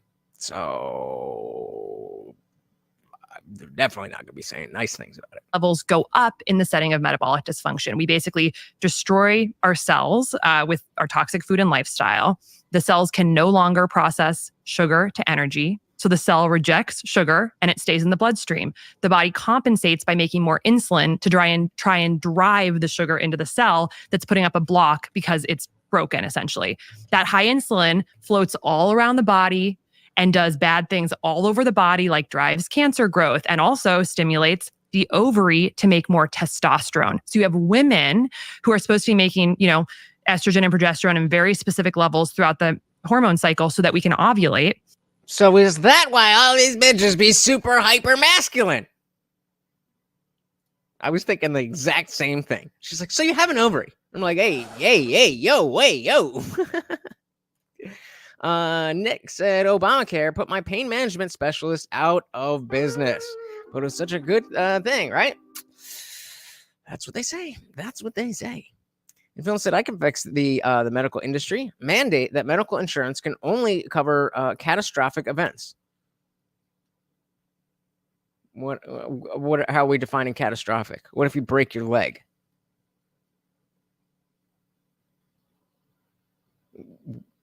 What do we do there? Estrogen and progesterone in very specific levels throughout the hormone cycle so that we can ovulate. And instead, insulin is driving the ovary to create testosterone, which totally disturbs the balance between all the sex hormones in the female body, and we don't ovulate. So you get these cysts that form because you've got an egg trying to basically like ovulate, but instead it can't because the hormones are disrupted because of insulin, which is because of metabolic dysfunction, because of our food. And we get infertility because we're not ovulating. So Lucky Charms leads over time. 100%. Absolutely. 100%. It's our and this condition is reversible in as little as So Indie Film said events that cost more than say $5,000 in care. If you take the available money out for things under $5,000, prices will drop and competition will increase. Right, but I don't have $5,000. So what do I do if I break my leg and it costs more than and it doesn't quite cost $5,000? But let's say I need a night stay and you know. Somebody needs to reset it or something. You know, I don't need surgery or anything, but it costs $4,500. That I wouldn't be down to pay for insurance if that's how it works. 100%. It's our and this condition is reversible in as little as 12 weeks with dietary interventions. There is peer-reviewed studies to show this. If we get our blood sugar levels under control and our insulin levels under control, we restore the hormonal balance. And many women, all the symptoms will disappear and they'll be able to become fertile. And yet doctors do not learn. The average doctor is getting zero education in nutrition. And so they don't even see this. They reach for the clomiphene, the metformin. The treatment that the OBGYNs are giving to these women is a diabetes drug. And they're not talking about blood sugar. You know, I started a company called Levels, which consumerizes access to a device called a continuous glucose monitor. There are so many women in our community who have PCOS, whose doctors who want to understand their blood sugar so that they can. So anyone says you do what you got to do. What the fuck does that mean? I dislocated my elbow. You make your payments, or conversely, if you cannot afford that, hospitals can do write-off costs. I worked in the medical field in collections. Why wouldn't I? Why is that better than insurance? If I break my leg, I want to be able to go to the hospital and make sure I'm good. I'm not some, fucking hyper lib. Like, oh, we need free for everything. But like, people are broke. People do not plan for trips to the hospital typically. So just saying, do what you got to do might be easy to say if you're sitting on savings, but most people in America are not. So I don't know if that's I don't know how that fixes anything. Shout out to Damaris. Welcome to the party. We also got Jaden in the building. Good to see ya. Good to see ya. There are so many women in our community who have PCOS, whose doctors who want to understand their blood sugar so that they can naturally heal their PCOS. Yes, and have babies. And these are not devices that they will give to, they'll only give it to late stage type 2 diabetics, even though we know that PCOS is insulin resistance, and that if we can monitor our blood sugar with this device and get our blood sugar under better control, it can absolutely set us up to sort of naturally heal. But it's not being talked about by the OBGYNs because doctors are not trained to see this. This is everything, right? This connects everything. Whoa! This is the future of our species, right? This is fertility. This topic, any woman dealing with infertility, this connects everything because the doctor doesn't know what Casey just described. Look, we talked to them. They don't know. They did not learn the physiology of why people actually get this condition. And they eat what they kill. So what do they want more than anything? They want an IVF procedure. You see infertility issues and cha-ching. Any films. When I dislocated my elbow, I had no insurance and no money. The hospital allowed me to pay over time, and the total cost was less than what it would have been if I paid with my insurance. Okay, so seems like everything worked out. I'm confused as to what is the issue with that and what you were changing that has to do with insurance. I'm completely lost on how this fixes insurance. I'm not saying it doesn't. Again, I'm not saying it doesn't. You're just not explaining yourself. I did a thing. That's not an explanation on how insurance for $5,000 or more only fixes insurance or fixes healthcare. You're not giving me that. You're just saying things.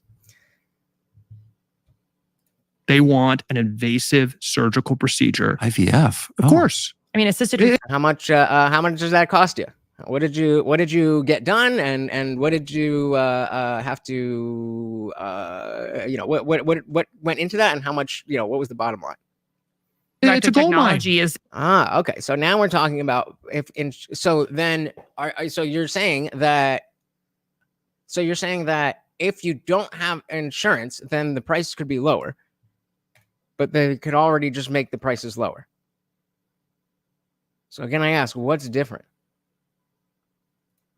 Is skyrocketing clinics From all an over the economic world. perspective, it's a gold mine. If that woman goes on a keto diet, which is the best reversal technique for a PCOS ever studied, 12 weeks, they are robbing that doctor, just from an economic perspective, of tens of thousands of dollars for a gruesome invasive IVF procedure, which is a great procedure. But I think we all should agree, like, that woman across the table would love to hear that there's a more natural way and just the correct way to reverse this condition, which, by the way, there are big time downsides to IVF. And not to mention, if the woman doesn't heal the underlying metabolic issues, it's going to portend issues for the baby too. Like, not healing the root, even if you get pregnant with IVF, which is wonderful if that can happen, if you're not healing the root cause issues of the metabolic dysfunction, that's affecting the fetus and affecting the mom's future risk of disease. So by ignoring this, we're just continuing to put people on this treadmill. This is what happened to my mom. And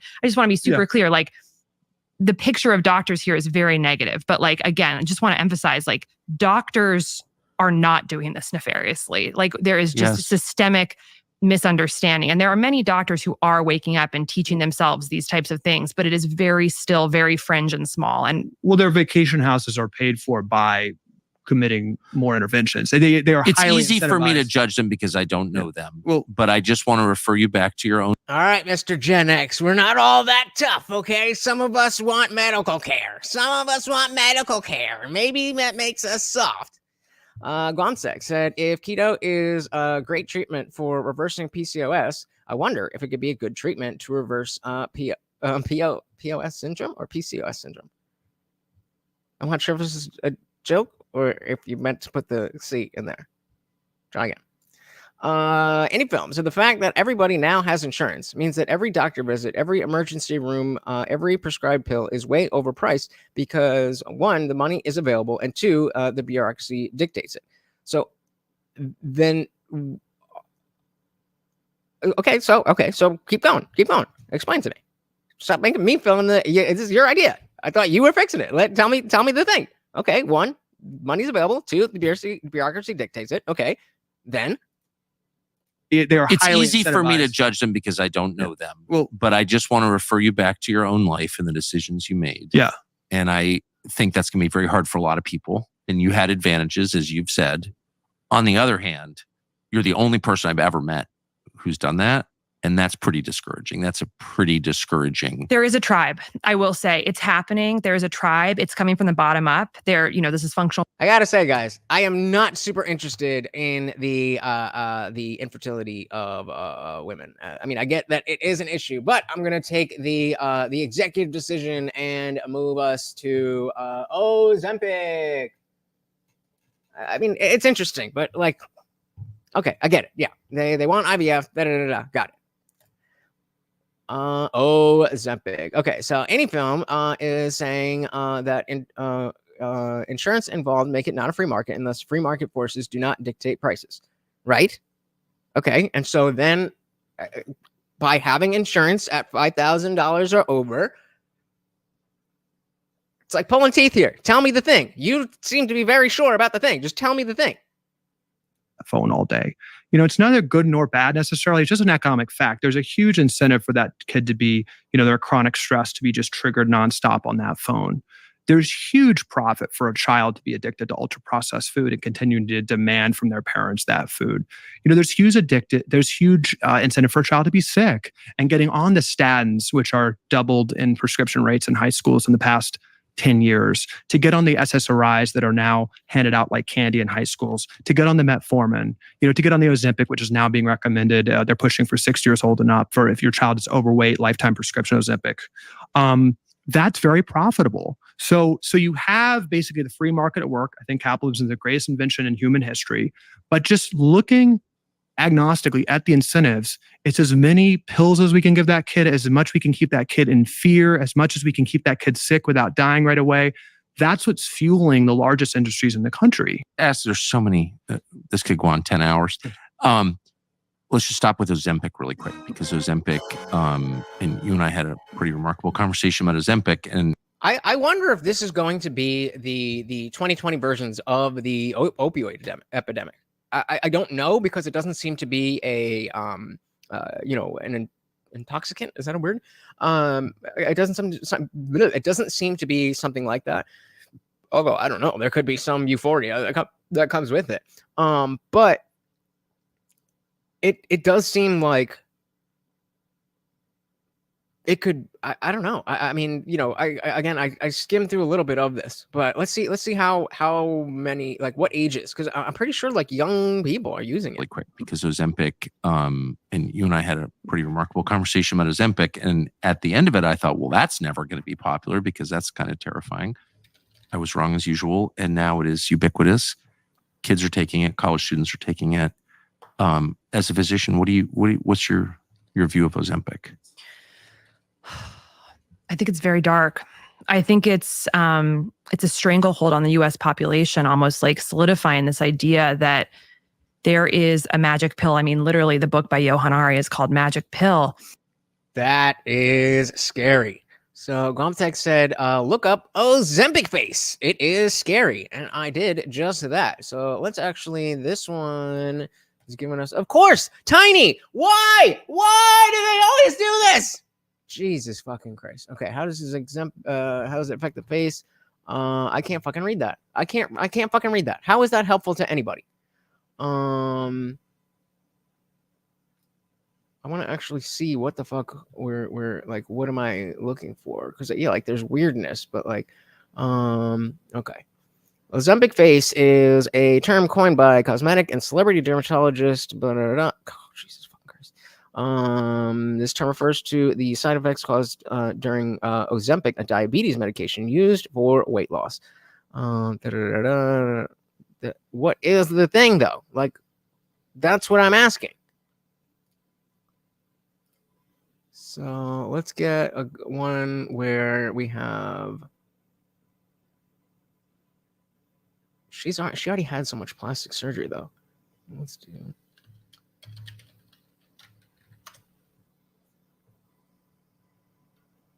Okay, let's see. Is it going to be Tiny? Probably. I can't see that.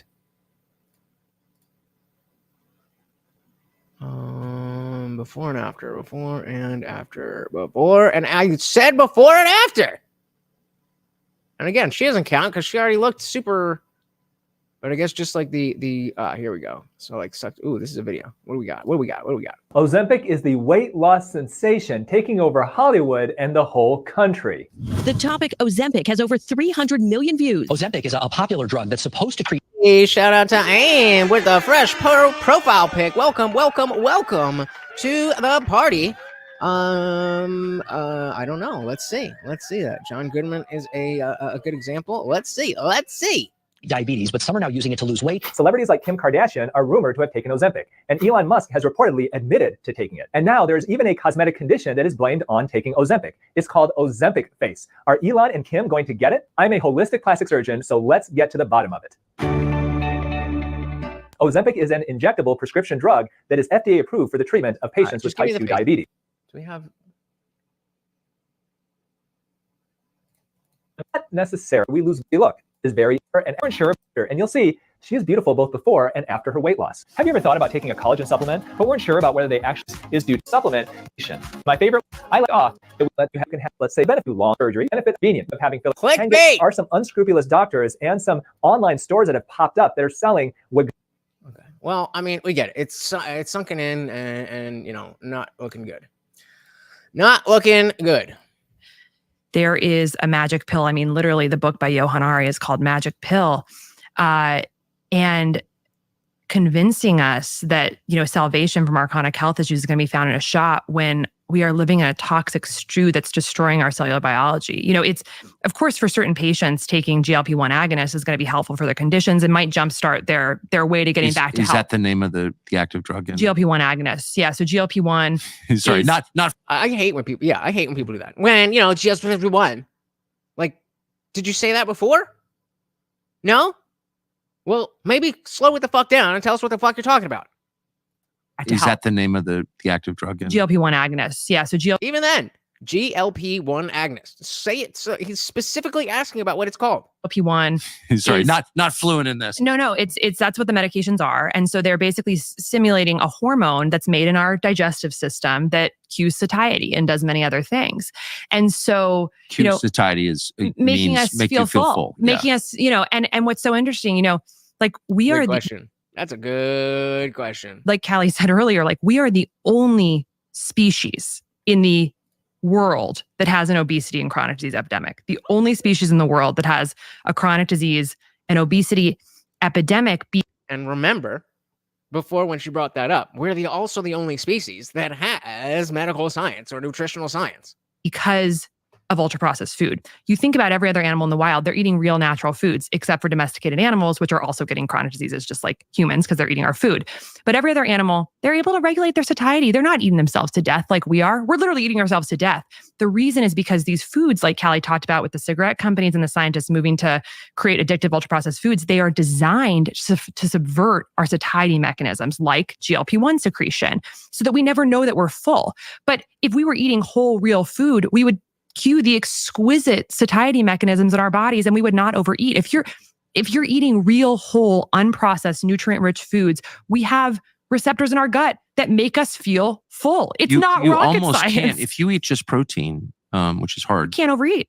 You cannot overeat. No, that's right. You can't eat too much steak. It's not even possible. And think about this. You know, you cannot eat too much steak. I mean, dilly did that.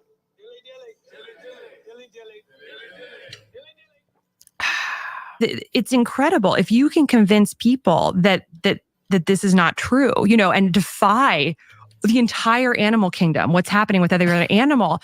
This could be on track to be the most profitable medication ever in human history. It will be if the powers that be let it.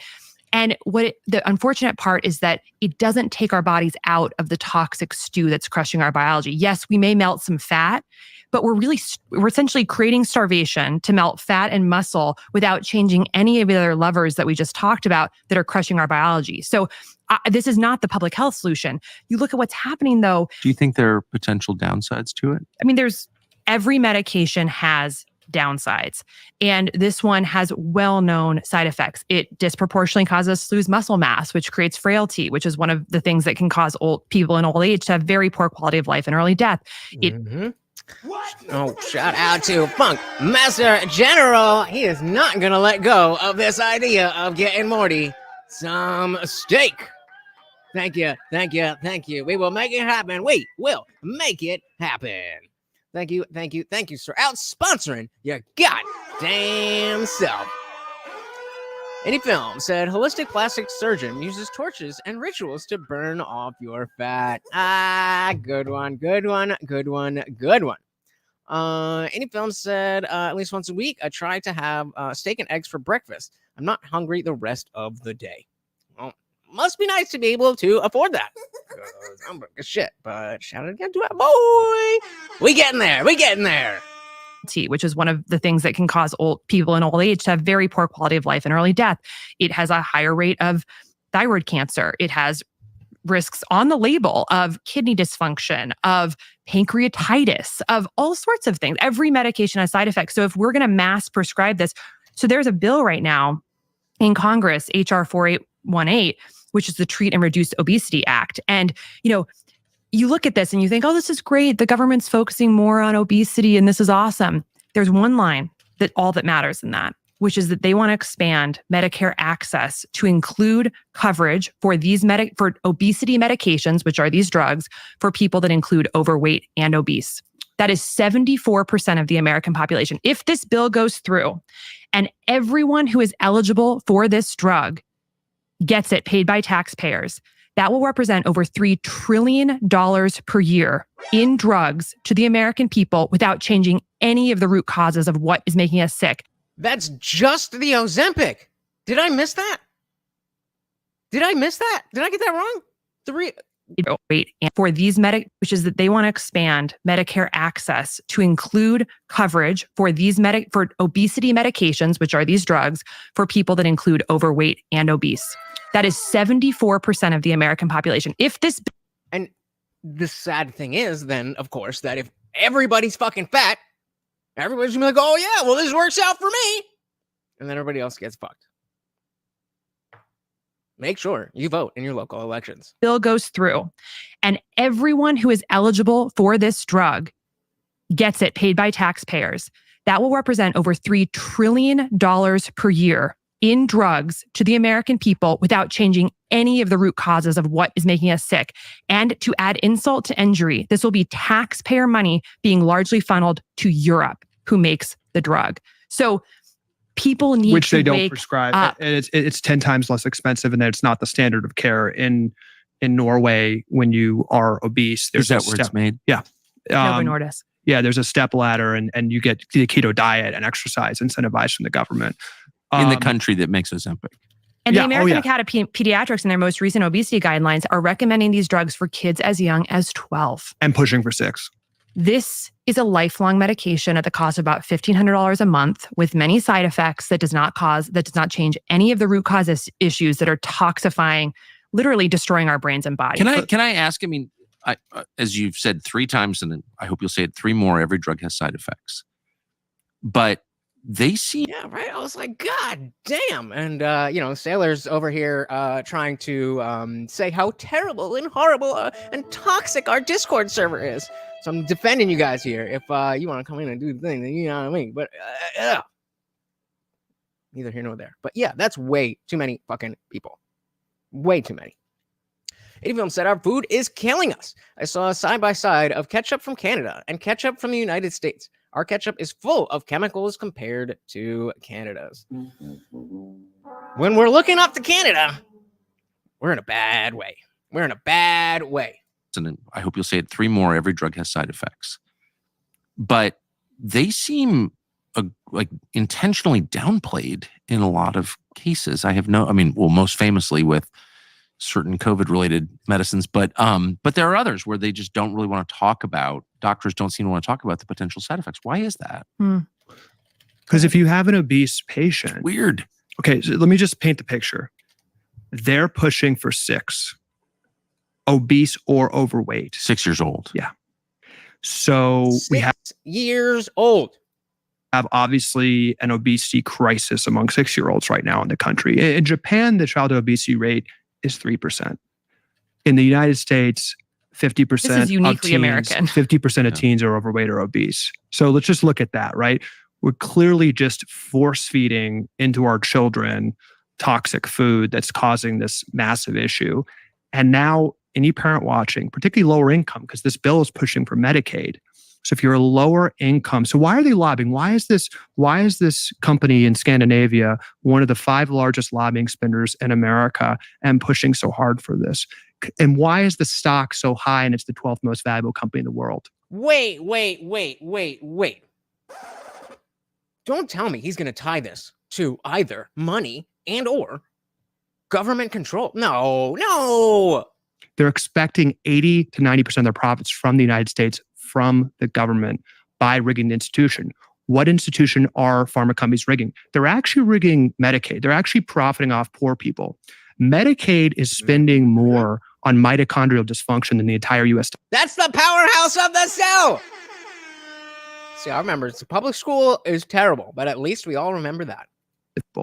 Medicaid is spending more on mitochondrial dysfunction than the entire U.S. defense budget and growing much faster, right? This is a mitochondrial various metabolic issues This tied core to cellular dysfunction. diabetes. We're spending on Medicaid more on preventable metabolic chronic conditions than the defense budget. And Medicaid's one of the fastest growing items in the budget.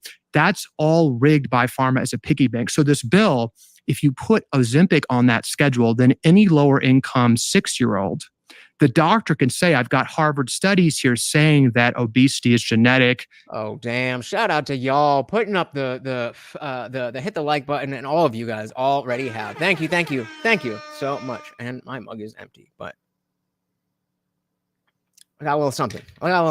And that's all that matters, right? That's all that matters. Thank you. If you are new here and you have not hit the subscribe button, please do so. The doctor can say, I've got Harvard studies here saying that obesity is genetic. It's not your child's fault. Let's get them a lifetime jabs. Well, if it's genetic, why didn't it exist 100 years ago? Good question. But Harvard and the NIH and the American Academy of Pediatrics is saying it's a brain disease. It's genetic. And on 60 Minutes, as we talked about, a leading Harvard physician, Fatima Cody Stanford, said that throw willpower out the window. This is a genetic condition. And it's actually, she said, an affront and classist and racist to suggest it's anything other than genetic. So that's the message being told from the medical system. You ask why? Because the second you can get that 6-year-old on a lifetime injection, and let's just take this to every drug, it's the chronic disease treadmill. Lifetime customer. They're told that injection is a savior, right? And then the government, it's the largest line item in our budget. It's going to bankrupt the country. It's growing faster than any other line item in the budget, right? And Medicaid, the government is going to pay for that lower income kid $1,500 a month because... Yeah, it's too bad the founding fathers put Medicaid required in the Constitution if only we could do something about it. But, it is what it is, guys. So we just have to accept that everybody who's fat gets to take money out of your pockets to take a magic pill, regardless of what that comes with that, because America. It's going to pay for that lower income kid $1,500 a month because the government also has to just pay the sticker price, right? We're paying, our sticker price is 10 times more expensive than Germany. So the second you get something on the Medicaid schedule, then all lower income people are open season. And what's so criminal about this, and what's so representative of why this is a problem, is that the medical system is saying, they're saying it's a social justice issue, it's a moral issue. We have to pay $1,500 for 74% of US adults who are overweight or obese. Not happening. We have to make sure that does not happen. Per month. That we have to find the money. The stock is the 12th most valuable company in the world. I have expectation that the US is going to say that. But where is that urgency from the medical system about why this stuff is happening in the first place, why it's not happening in Japan? Where's the urgency on saying, hey, parents, maybe we shouldn't feed our kids toxic food. Maybe we should be looking at the root cause of obesity. And this is the key point. Forget any public policy. The medical leadership should just say the truth. They should explain why there's an obesity crisis among children. It's not a Ozempic deficiency. It's because of very simple inputs to our metabolic environment and, frankly, a rigged system where our food has been compromised. There's nothing conservative or liberal about our food system being compromised. I couldn't agree more. It's not... The medical system, before any public policy, should simply state that. And a key point in America, is that we listen to our medical leaders. We changed our diet when the food pyramid came out. Smoking rates plummeted when the Surgeon General report Majority came of out. Americans got the COVID vaccine. When Dr. Fauci said, get the vax, most people, we respect and listen, but medical providers, they actually literally have social justice components where they're actually not able to recommend natural food because there's a component in the USDA nutrition guidelines which takes into account social justice. Social justice? Shout out to Raymond. Welcome to the party. Said, if anything, fat people should pay a tax. Yeah, I mean, this Ozempic thing might be such a big thing. I'm not saying it is. I'm just saying theoretically, potentially, it could be something that's so big that it actually makes sense to say, okay, there's so many fat people here that they all need this fat drug. So let's just tax everybody for it. It might actually be cheaper for us. And that is sad and insane. Sad and insane. Welcome to the party, Raymond. Any films that's sitting here drinking a bourbon, smoking a cigar, and on vax. I think I might be on a watch list. There you go. There you go. Shout out to the purebloods. Shout out to the purebloods. Because there's a component in the USDA nutrition guidelines which takes into account social justice. So they're worried about affordability. May I ask what does that mean? So it's racist to eat non-poisonous food? In America, it is classist and racist to suggest that mothers shouldn't be poisoning their kids. Yes, that is what the USDA argues. So it seems like yet another example. There are so many of them, and you've talked about them when you were lobbying for Coke, of the richest people in the society, the ones who are looting the society, using issues like racism or sexism or classism as cudgels to beat back criticism of their looting. Right. The NAACP is a registered lobbyist for Ozempic. Today. They're a registered. The part that makes us scratch our head is like, how are we so delusional that we think it is easier to inject a child weekly for life than find a way to get that child healthy food? Because it's been normalized. It's been normalized that you are from whatever age, that this is just a normal thing, that people are on a medication for their entire lives. There's something wrong with you, but medical science is so great that we can fix you. And yeah, there's some things where it's like, okay, you have a clear, this is not operating the way it's supposed to operate, and we have this thing that makes it operate the way it's supposed to operate. But this playing God, where I'm a fat man, but I want to be a skinny woman, so I can just chop my body. That's not health, and that's not care. So it's definitely not healthcare.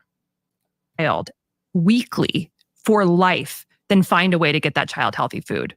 Like that is a track that we're on right now. That is insane, but we're believing it. We're drinking that Kool-Aid. It doesn't make any sense. We could take these dollars so simply, so easily, and funnel them. Oh, I hope Sailor says, actually, I don't know. I'm curious about that.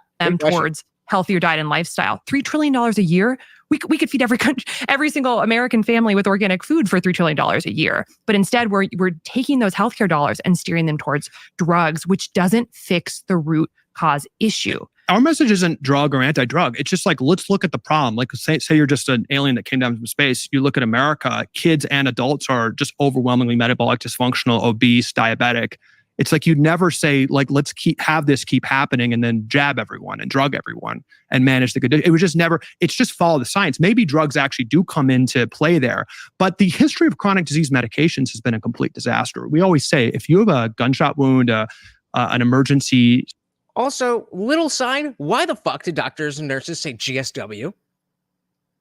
That's the exact same number of syllables and doesn't roll off the tongue as well as gunshot wound. You can say gunshot wound a lot more easily than GSW. Why do they do that? I understand why they write it. This has been a complete disaster. We always say, if you have a gunshot wound, an emergency surgical need that's going to kill you right away, complicated childbirth, infection, 100%. The medical system is a miracle. Acute issues. Chronic disease medications didn't exist before 1960. The first one was the birth control pill, the first pill that you took for more than a couple of weeks that didn't cure the issue right away, ever. So in 1960, 0% of the medical budget was on chronic conditions. where we can talk about that. But 0% was chronic conditions. Today, 95% of spending is on chronic conditions, because what the system realized is that they can take the trust engendered after World War II with antibiotics and various medical innovations that helped win that war, and then steer it towards chronic conditions. So by the 1970s, 30% of women in the United States were on Valium, a highly addictive drug. Oh yeah, talk about them benzos. I know what's good with them benzos. They are dangerous, but again, that's another thing where it's like it's really hard to know that something like Valium, Xanax, Klonopin exists, and what that feels like. Especially if you do, if you not even like have an anxiety disorder, like if you're just a high-strung person, and you can take a pill that calms you down. That's a very alluring and tempting thing. I myself know that I should be working on tapering myself off of the Klonopin that I take. I know that. I don't do it because I don't want to, and it's good and it's highly addictive. But the fact of the matter is, I spent my whole childhood white knuckling through life, just thinking that's how it was. Then when I got to college and I was actually abusing drugs. And, there was a couple times where we just didn't have that much. And I would take these a small amount, like the actual medically advised amount. And it would just make me feel normal and not high. I'm like, wait a minute, you can exist this way? And so I went to a doctor, and it was some time before I left abusing drugs before I actually went to the doctor to get this stuff. But yeah, I mean it's very unique, and when we see how big of a blind spot or how many blind spots doctors have, and then there's just such a blind allegiance to the science. I mean, again, how can you be anything but worried? Any Film said, like I said earlier, the pill is a gateway drug for women to be on all kinds of things. Yeah, I'd never heard that before, but that it does make sense. It is yeah. I mean, that is a gateway drug. Talking about, they try to call weed gateway drug. Like, come on, man. Anne said, if you're fat, you should be monetarily encouraged to lose weight and not fetishize like Lizzo. Yuck. 1970s, 30% of women in the United States were on Valium, a highly addictive drug. Physically addictive. Yeah. And it's just been a battle to shift the medical system to chronic disease. Can we just go to the pill really quick? And I just want to say up front that, okay, so we're into the next chapter. So we have, again, we can keep going with birth control pill. We have dementia. We have Obamacare. And we have Michelle Obama's weaponization of sugar in schools. I think we had, I think we got everything that that was said before. So whoever says it first, you get it. We could keep going. You can say keep going or one of those things.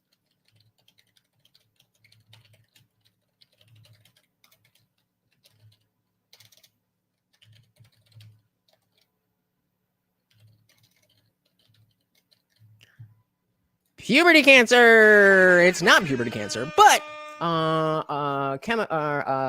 cancer chemicals linked to cancer and early puberty.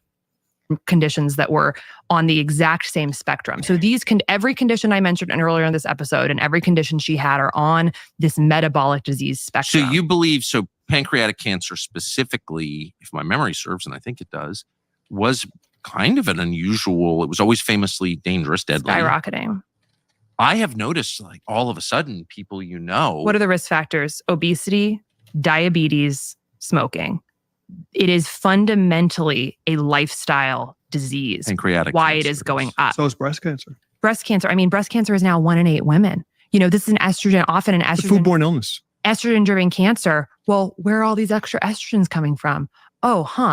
Maybe it's the 6 billion pounds of pesticides that are being invisibly sprayed on all of our food and poisoning it. And what are these pesticides doing? They're estrogen receptor agonists. Interesting. Being sold to us from China and from China. Germany. you know? Which they're not using in their food there. That's sus. That's sus. Okay, it comes from China. Well, a lot of things come from China. All right, it comes from Germany. But they don't use it. They don't use it. That should be like a, hey, yo, whoa, what's going on moment. There's a reason that the Chinese TikTok is different than the American TikTok. And, as an adult, I choose to engage with the platform TikTok, but I definitely, if I had kids, wouldn't let them use it. And even as adults, I think that people are too passive in the way that they just scroll. Scary stuff. Anyfilm said if your immune system is compromised, then you are more susceptible to cancers. Make sure you're all taking vitamin D, vitamin C, and zinc. I take what is it? The Nature's I've showed you guys before in Discord. The Nature Made gummies, the daily multivitamin that got all that good stuff in there. And I'm pretty sure that's what triggered my latest bender. Not really a bender, but my sweet tooth. I've been buying way more candy than I should have. And I think it's because these goddamn vitamins are so tasty. They're too tasty. They're better than Flintstones. To us from China and from Germany, Which they're not using in their food there. Illegal. So what does that mean? I'm sorry. I just want to make sure the science is clear because I don't really understand it. It's the effects of these chemicals on food is what? So the ostensibly these chemicals are being used 6 billion pounds globally per year because of pest control. They're also being used on our children's parks and golf courses and all over the place. They're invisible, they're tasteless, and they are directly toxic to our cellular biology. So they're and these are better. That's what I'm saying. Nature Made, and get the one that has the omega-3s in it. The one. Nature Made, you can send the check to me. pesticides. Side is the word for the act of killing. So herbicides, insecticides, fungicides. And they are so toxic that 20% of all suicides globally are performed by drinking pesticides. And yet we're told by our government that they're totally safe. There's this one will shock you. But you look at, the largest merger ever done in Germany was Bayer Monsanto, where Bayer, which is a pharmaceutical company, merged with Monsanto, which is an agrochemical company in the United States. If you look at what Bayer makes, they make cancer drugs for things like non-Hodgkin's lymphoma. And if you look at what Monsanto makes, which is Roundup, which is the most widely used pesticide in America, the cancer that it causes is non-Hodgkin's lymphoma. They paid out $11 billion in the past couple of years for non-Hodgkin's lymphoma cases. So the companies are merging that are directly known to cause the disease with a medical company that has a treatment for the disease. Like, this is very, very dark. I don't know what it is. It's, if somebody can guess the scene in a movie that you've all seen the movie, what did this make me think of? I'll send you a Cash App or whatever. And so like Calley said, it's kind of this revolving door between create the illness, treat the illness, and hide the science that tells us what's happening. But this is all result of the food industry wanting food cheaper. And we spend per capita half as much on food as they do in Europe. But we spend 3 times more per capita on healthcare. So my big point to everyone is this is not the free market at work. This is food companies lobbying to have neurotoxins and endocrine disrupting chemicals on our food that are toxic, that aren't allowed on any other food in any other developed country, in order to make food a lot cheaper.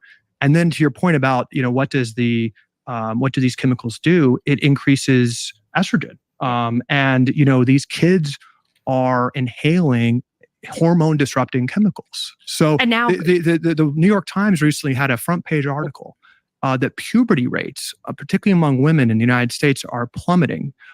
People are hitting puberty younger. Girls are hitting how puberty. young? The average girl. How young is the question? Puberty Younger. years. So I think girls tend to hit puberty earlier than boys, right? So I think your boys typically between 10 and 12 is when you're starting that process. And right, I remember being in middle school when my voice was dropping. And then so for girls, it's probably and as of my age group, would have been, let's call it 8 to 10. So if it's below 6, that's going to be very, very disheartening. Because there's also, semi-connected to this is the notion that younger, like Gen Z, looks older than millennials. And some of this stuff could definitely be explaining why. So how much women in the United States are plummeting. People are hitting puberty years younger. Girls are hitting how puberty. young? The average girl in America is hitting puberty, which is sexual maturity, 6 years earlier than they were in 1900. I thought she was gonna say like 6, like, oh man, 6, that's wild. 6 years earlier? Maybe my numbers are off. I mean, clearly they must be, because now we're talking about 2-year-olds. So I definitely got that. 6 years? Okay, 6 years older than 1900. So what was it in that? What is hitting it puberty, which is sexual maturity, 6 years earlier than they were in 1900. We have the earliest puberty rates of any continent in the world. It's age 10 and 10 to 13. And this is in large part thought to do because of we're literally giving children estrogen with all the plastics we're ingesting, which are xenoestrogens, meaning they are exogenous artificial estrogens, and the pesticides, which can activate the estrogen receptors like atrazine. I mean, you can put atrazine, which is a pesticide that we spray about 70 million pounds of in the It was Ocean's 11. We're in rubble. Rubble. Bonnie Rubble. Trouble. We're in lots of trouble. We spray about 70 million pounds of in the US every year. It's not legal in Europe, but it's sold to us from international countries. It's not legal in Europe? No, you cannot use it. And why is there? I mean, for all of the liberal and open and freeness that we see in Europe, it's very odd how when it comes to pharmaceuticals and it comes to food, things are so loose in this country, and they're so strict in these very liberal countries. I don't get it. Shout out to the Erie Fairy Tales in the building. Welcome, welcome, welcome to the party. So I agree that diet plays a big role, but also social media. Kids find out ways to make themselves look older, like with fashion and makeup, hair, etc. I didn't have that growing up. So yeah, this goes back to what they were talking about when the dude was saying that with social media, now they have the direct pipeline. And Tucker was like, yeah, so they can go directly to the media companies. And I was like, well, wait, no, they already go to the media companies. The direct line that he was talking about was the direct line to the consumers, to the people who, oh, it's a life hack. Oh, I just watched a video today from Dr. Mike about, skincare life hacks and stuff. And so, when you think about what any film was saying about how the birth control pill is the gateway drug for little girls to let them feel that it's okay to be taking drugs every single day, you factor this in, and it's a fucking scary, scary outlook. Welcome to the party, Erie. Next, when I was 10, I broke my leg, and the doctor said that if I had been a month older, I would have been too far through puberty and would have had to cut and put pins in the bone instead of just setting it. Yikes. Lucky you, right? I mean, be a little more lucky if you didn't break your leg, but we'll take what we can get. Anyville said, my ex's 12-year-old son constantly drank from plastic bottles and was an emotional mess for the 7 years I knew him. Yeah, that's one that it's the plastic bottles and tap water. I definitely need to, just tap water is definitely different everywhere. But I drink tap. I cannot bring myself to buy water. with the amount of water that I drink. It does not make sense to me. And I know that there's fluoride and there's this and there's that, but then if I'm getting plastic bottles and shit, then I guess I can get a Brita filter. I don't know why I didn't think about that before now, but all right, Brita filter on the list. Yeah, shout out to Indie Film for that one. Saying it's the gateway drug, but it's sold to us from international countries. It's not legal in Europe? No, you cannot use it. And you put this on a developing male frog embryo and it turns into a female frog. That's how much of an estrogen or an endocrine disrupting chemical that it is. And so these chemicals are not inert. And again, because we can cherry pick science, and so much of these these papers are PR papers paid for by industry. The Monsanto. Yup. Shout out to the science. I am the science. Welcome, Carl, to the party. Good to see you. While we are paused, we are coming up on the end of this chapter. And seems like we got time for one more after this. So we already did Ozempic. We can do birth control pill, dementia, Obamacare, or Michelle Obama's weaponization of sugar in schools. Let me know. And how many is that? Okay, you know what? I'm gonna make it a poll. I'm gonna make it a poll. Science. These papers are PR papers paid for by industry. The Monsanto papers was a huge thing that, revelation. They had to declassify these documents that Monsanto had basically ghostwritten scientific papers to say that these chemicals are safe. Wait, can I just ask an obvious question? So the incidence of transgenderism, or whatever we're calling it, have, skyrocket, thousands of % increase in the last 10 years. And there are many threads to this. It's partly a political movement, social movement, but you sort of wonder if it's not also a biological response to these chemicals. Is that? I'd hit the poll, motherfuckers, or I will end this goddamn stream, because we are coming very, very close to that 2.5 hour mark. But we got one more chapter in, since Funkmaster has been so very generous. But don't let that stop you from keeping the party raging. I'll say that before we get in there. Okay, so yeah, but I put dementia up there for sure. Raymond says, I think schools are hormone-saturated environments that are stimulating overpopulation. Stimulating overpopulation. How can you say more about that? How is it stimulating overpopulation? Hey, shout out to Indie Film. Thank you so very much. Said dementia. Wait, did I say dementia? I don't remember. I don't know. Who are you? Thank you so very, very much. That is going to count for 2 votes. So if there's a close one, if there's a tie, then Indy or whoever has the highest donation with a choice in the polls wins. Logical response to these chemicals? Is that I'll say possible? I'll say this just as a demonstrable fact. Our child's environment is to an unprecedented degree full of hormone disrupting chemicals. The assault on a child's cells and hormones is unrelenting right now. Unrelenting. Wow. And their bodies are small. They can't handle it. So you take a child and you put them on a screen the average kid is using a screen 7 hours a day. Okay. And so this is hitting their dopamine. So that's one input. We're eating a credit card's worth of plastic per week, right? And these are hormone disrupting chemicals. All of our food are we eating plastic in that volume?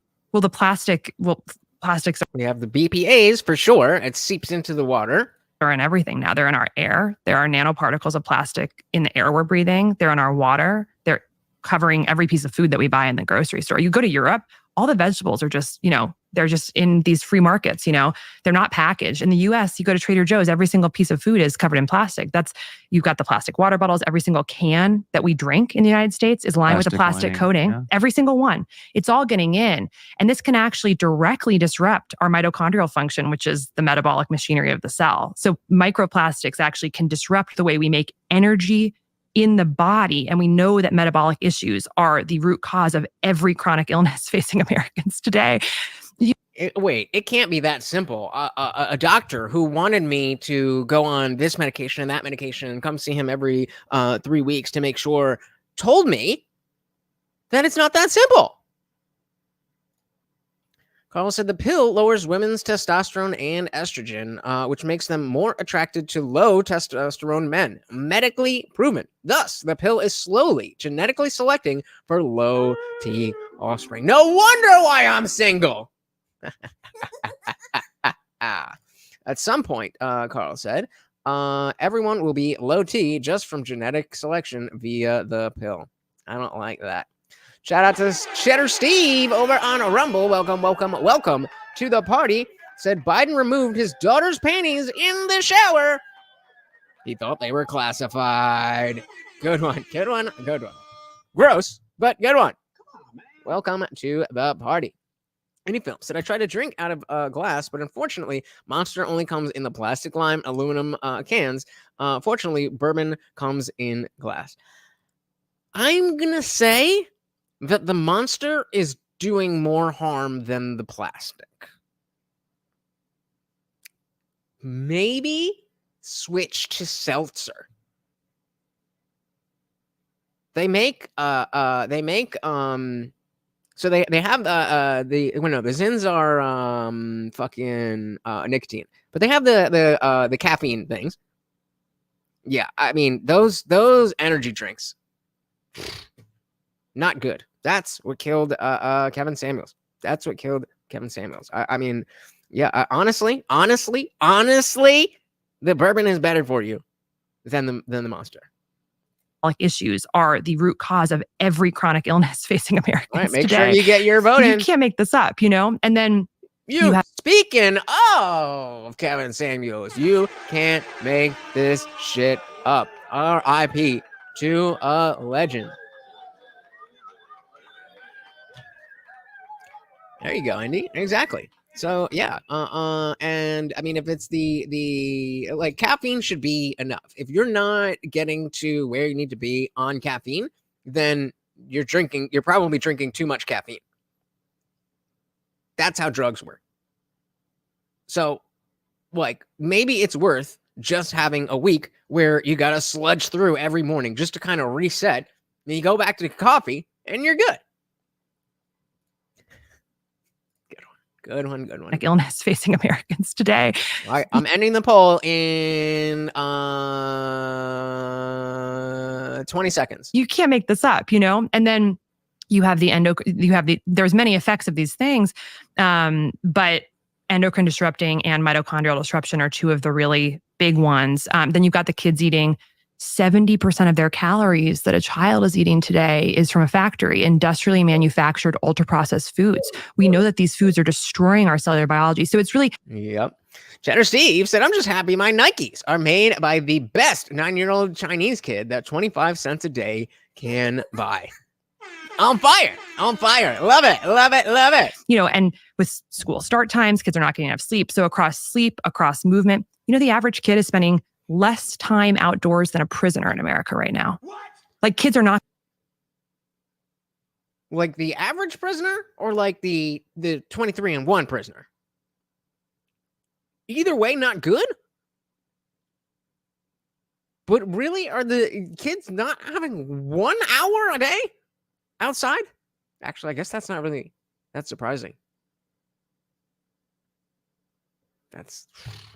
And I mean, like, I'm not some super athletic, active person. But I mean, like, I walk my dog. I go outside. And I mean, my job is pretty active.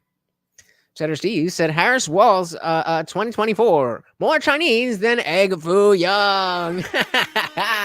Good one. Shout out to Cheddar Steve. Where you been, homie? We need more of that. Any film said, I think I had 2 cups of coffee today and 2 non-carbonated, sugar-free Monsters. Oh my God. And you're getting the fucking aspartame. Not only are you getting all that OD caffeine, you're getting all those fucking chemicals. And instead of topping that off with just normal sugar, which is bad enough, as we discussed, you choose aspartame. What? Stupid. This is your intervention. That's too much, dude. And I know people do way worse, but that is too much. That is too much. You have kids that need you to be here. Those energy drinks are no fucking joke, dude. I am not kidding. Please think about it. Like, you know, I'm not gonna fucking lecture you, but just saying my piece because I love you. Hey, we got the God Daddy himself, Cody Brooks, in the building. Welcome, welcome, welcome to the party. Oh, bow down to the God Daddy. Welcome, welcome, welcome. So I grew up without electronics, and my outside time was basically gardening or identifying cars that drive by. Wow, where did you grow up? I mean, you know, I know Gen X is the latchkey kids who are outside until the street lights and da-da-da-da-da-da, but identifying cars that drive by, like you were playing basketball or stickball or something. Just mess with you. Welcome, welcome, welcome to the party, brother. Very, very, very good to see you as always, as always. Where are we at? Yeah, so you said I love my coffee. I usually have one in the morning and then another in the afternoon. That's a you know, a normal amount. That's not gonna to harm you. But when you're getting to the point where I need my coffee, when I was in, it's kind of like the tail end of you know, I was still doing drugs, but I was, you know, getting better, and I wasn't like, you know, just either fucked up all the time or like withdrawing all the time. So like I might be on something, but like I'm not super fucked up, or I might not be on something, but not being on something doesn't make me, you know, withdraw or whatever. But I was working at an Italian restaurant, and they had an espresso machine. God, that Nespresso. Because I gave up coffee, because what I was doing is, you know, let's say my shift starts at 4 p.m.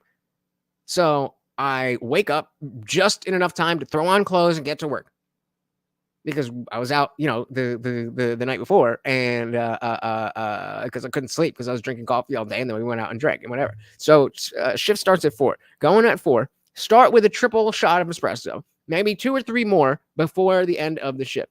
Now it's somewhere between 10 p.m. and 1 a.m. and I'm wired.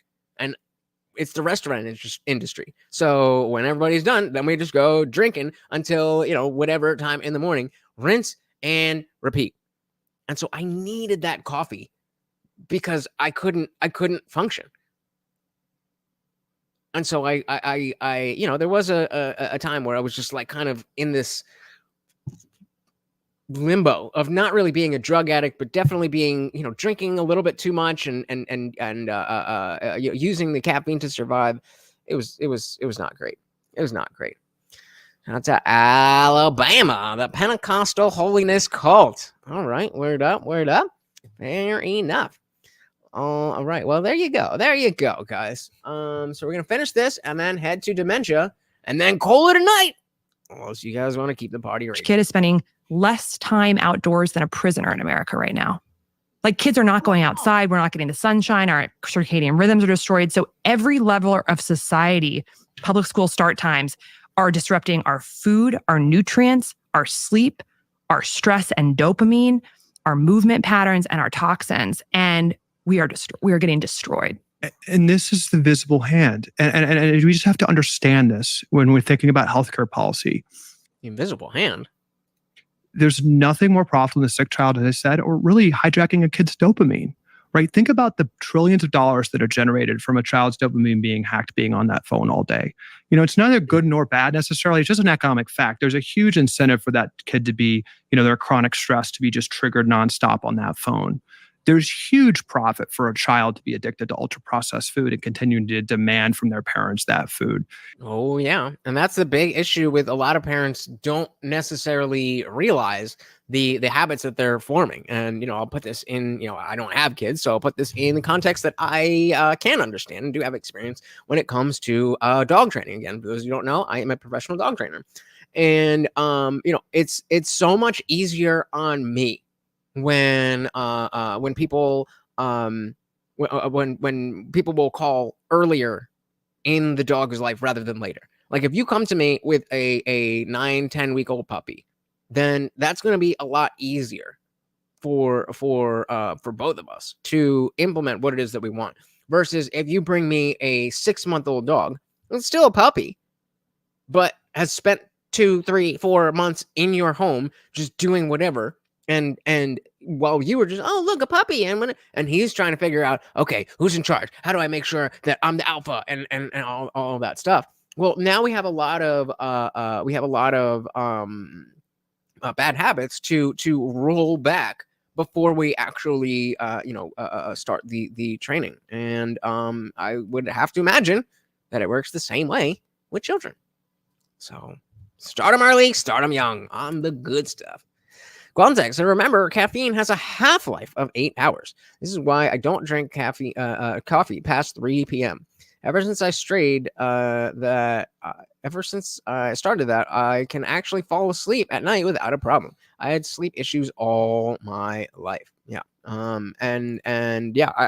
think that the having a routine is very important, but the understanding how what you put in your body affects you is crucial. Like how I didn't see the connection between being miserable every morning, even though I wasn't, in the throes of my addiction. I was miserable every morning. I just thought, like, I'm just not a morning person. And I'm definitely not a morning person. But it ain't the same. It ain't the same. If you tried giving a dog coffee, they'll come up and sniff at it and look like it's Black Death.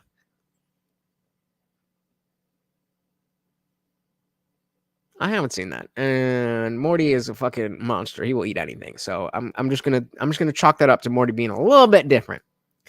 Carl said, I went out to my woodlot, cut down and peeled a bunch of trees to make a scaffold to work on my house. Great workout. I was just I was watching a video on somebody who went to the lumberjack games, and they were bringing up the notion of the like farm strength versus gym strength. And I think there's definitely something to be to be said. And then, yeah, of course, you're touching grass, which is always good. All right, guys, the rise of dementia. Blind eye to any of the problematic nature of this because, of course, ad funding comes from pharma and food. Can I ask? So, you all are focused on children, which is indisputably the right thing. But for, people my age, maybe even your age, watching someone you love die from dementia, from Alzheimer's, universally regarded as the worst thing, just the worst thing. And it seems to me the incidence of dementia is like rising. Yeah. Am I imagining that? If it's true, why is it happening? What can be done? It's going up rapidly. It's happening in younger people. We're seeing Alzheimer's in people as young as 50. There are no drugs that actually reverse the disease. There are no good drugs for Alzheimer's. Really quick, could you look? If I was trying to ask about Alzheimer's or dementia, would like senility be a word that would cover both of those? If not, then I'm using that word to cover both of those. I'm putting up a poll. So when I'm talking about senility, I'm talking about Alzheimer's and dementia. I don't know a lot about them, so I don't know if like Alzheimer's is a form of dementia and dementia is a form of senility. So I'm just using that word, but you guys get what I mean. Drugs that actually reverse the disease. There are no good drugs for Alzheimer's, and we know still there are no drugs there's drugs that slightly slow the progression but do nothing to reverse the disease. And research from top journals in the world like The Lancet have explicitly stated that it is modifiable lifestyle factors that drive the development of this disease. Things like healthy eating, smoking, and moving and exercise. These are the best possible way we could prevent Alzheimer's in this country is by people getting up and moving more, eating unprocessed organic food, not smoking. And unfortunately, you never hear that, right? This is a largely preventable disease that is skyrocketing right now. Alzheimer's is largely preventable. Largely preventable. Oh, yeah. Alzheimer's with simple, free lifestyle habits, right? And just keeping your mind active is from what I've heard of. Again, I don't know a lot about this at all. But yeah, one of the biggest things you can do from a young age is just keep thinking, keep your mind sharp. So Am said her grandpa currently has Alzheimer's. It is heartbreaking. I can't imagine. I like I said, I don't have any experience with it. And obviously I'm glad I don't have any experience with it, but I can't imagine. And, all I know is like what I've seen on TV, and listening to other people who experienced it. And, I don't know. It's a scary thing to think that, even though I'm not close with my family members, aside from my dad, like if I had to see my mom go through that, I don't know what that would do. And I legitimately do not like that woman. But I don't know. I'm sorry to hear that. And it looks like half of you are in the same boat. So shout out to any of you who are dealing. Dilly dilly to you and your families. Your fairy tale said I would also recommend doing word puzzles, like crossword puzzles, logic puzzles, things like that. Read books. I had a great grandma and a great aunt that passed away from Alzheimer's. It's horrible. Oof. Again, very sorry. Interviewing said my dad was super active. Didn't really smoke. Not sure about his diet. Does drink. And he had gone down the tubes in the past 2 years. Very sorry to hear, guys. Very, very, very sorry to hear. Alzheimer's with simple, free lifestyle habits. Right now, Alzheimer's dementia, many researchers are calling it type 3 diabetes. Okay, we have type 2 diabetes, type 1 diabetes, type 3 diabetes, because there is such a link between metabolic dysfunction and the development of the disease. And you think about it, it makes complete obvious sense. The brain is 2% of our body weight, but it uses 20% of our energy because it's like a computer. It's high processing power, right? It's using tons of energy to make all these billions of neurons work, right? So 20% of our body's energy. Metabolic dysfunction is a problem with how our body makes energy because our cells are destroyed by our food and our environment. So you have a problem in the body systemically, like diabetes or prediabetes, that's an overt representation of our bodies not making energy properly. That is going to disproportionately affect the brain. Okay. So an underpowered brain is going to not be able to think properly. And that's what's happening in Alzheimer's. There's a neuroenergetic theory of Alzheimer's that creates the downstream issues that we talk about, like the plaques in the brain and things like that. These are responses to a fundamental issue with how the brain is powering itself. So and so that's why, they're coming at this from, this is preventable. This is, I don't know if they said treatable, but they definitely said, preventable. Carl said I do 2-week water fasting every year and do research for motivation. Water fasting helps rebuild damaged cells and remove plaque from the brain. It helps with dementia. It might be the cure. Wow, I've never heard of that before. Very cool. Very cool. We need to just all wake up and realize we need to support the cells of the body with the simple evidence-based habits that let us be metabolically healthy so our brain has the energy to do its work. If dementia or Alzheimer, there are many forms of dementia, correct? Yes. Okay. So, but if at least the big one is caused by metabolic dysfunction, is it conceivably reversible or slowable with changes to behavior? There are amazing. Wait, what did he say? What? So, but if at least the big one is caused by metabolic dysfunction, is it conceivably reversible or slowable with changes to behavior? There are amazing researchers like Dr. Dale Bredesen, Dr. David Perlmutter, many others who have shown that we can reverse the symptoms of Alzheimer's with a healthier lifestyle. Dr. Dale Bredesen, who wrote The End of Alzheimer's, which everyone should read, it's the most effective reversal protocol ever conducted. What is it? He talks about how there's not one thing here, right? It's a breaking of the cells, and that can happen from a lot of different things in our environment. So he talks about like 36 holes in the roof that basically have to be plugged for the rain to stop pouring into the house, right? So it's not just one thing. We've got to check our vitamin D levels. We've got to check our insulin levels. We've got to get our B12 levels right. There's all these things that we know affect the cellular biology of our brain. And essentially, when you overwhelm the body too much and undernourish it, there's going to be breakdown. And so we have to examine each of these factors that we know is linked to dementia and then fix each one. And the path for you might be different for me, right? Some of those 36 factors might be fine in you, but not fine in me. And we're all different people, right? So when it comes to our brain specifically, then the best way for your brain to stay functioning might not be the same way that that my brain would be helped. And the better we can understand that, and the better we can understand the options, instead of, well, this works for some people and that works for other people, and so on and so forth, then if we can get a more standardized type of like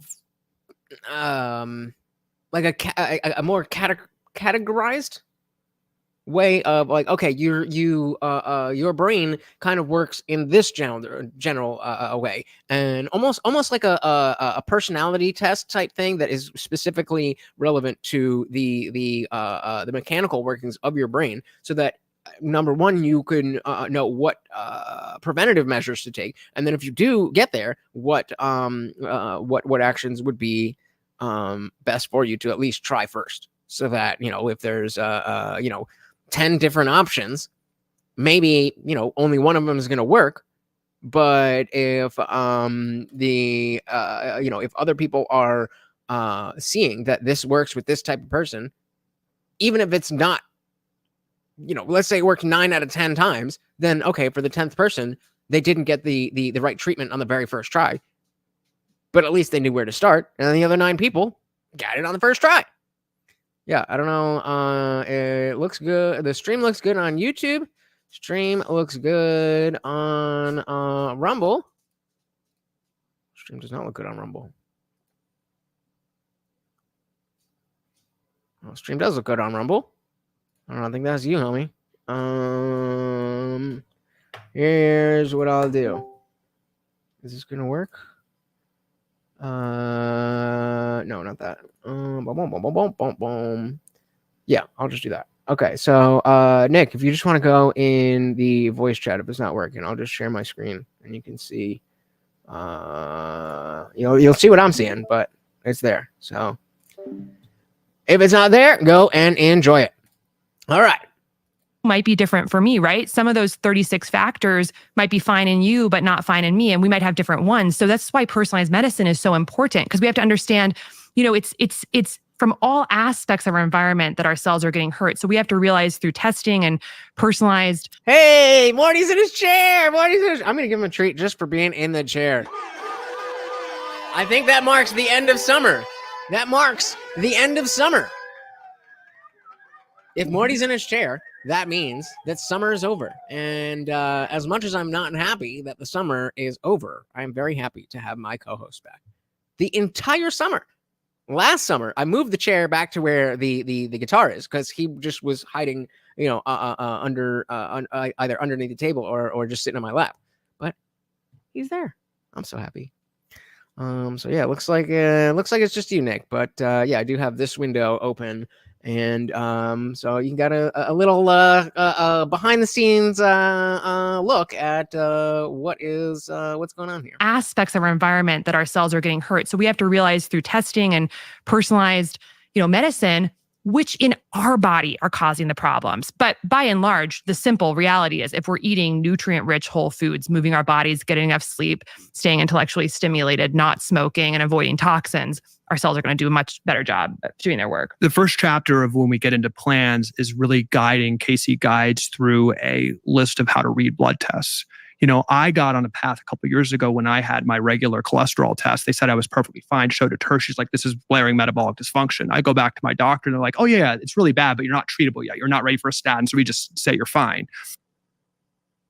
Being fine and being bad, but not bad enough that we need to have a crazy intervention. That's not the same thing. But trust the science.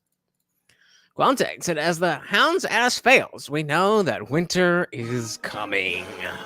Winter is coming. To my doctor, and they're like, oh yeah, it's really bad, but you're not treatable yet. You're not ready for a statin. So we just say you're fine. So why wouldn't you say, okay, hey, this is, you don't need the statin yet, but keep an eye on this. Why the fuck would you not say that? Like a key thing is actually seriously?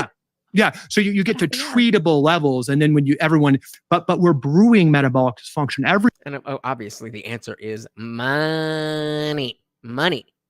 They can't do, you're not useful to them if you're not a customer. You get to treatable levels, and then when but we're brewing metabolic dysfunction. Everyone, especially people in their 20s, 30s, and 40s that are healthy, are brewing metabolic dysfunction. They're brewing those things. But my mom was told she was healthy by her primary care provider months before the cancer diagnosis because she was on 5 medications, which is less than the average American her age. Right? Well, these are all rites of passage, right?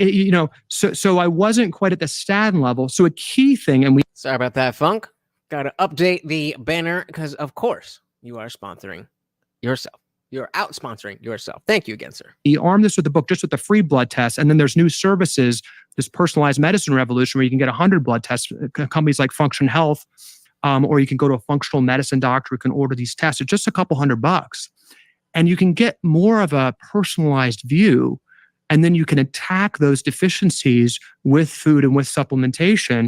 So, yeah, I mean, any film saying don't take statins before you look at the side effects, definitely. But also, if you're down that road where the statins might be an answer and they're just saying you're fine, that's not good. That's not good. And again, guys, if you are a member, make sure you are in the after party. I have a little couple things to close down after the show, and if I don't see anybody there, I'm just going to assume that you guys are busy. But every member has you are owed an after party. So as long as you are there, I will be there. I am already in the after party room, the Let Us Speak room. If you are a member, if you have the access, join as soon as you can.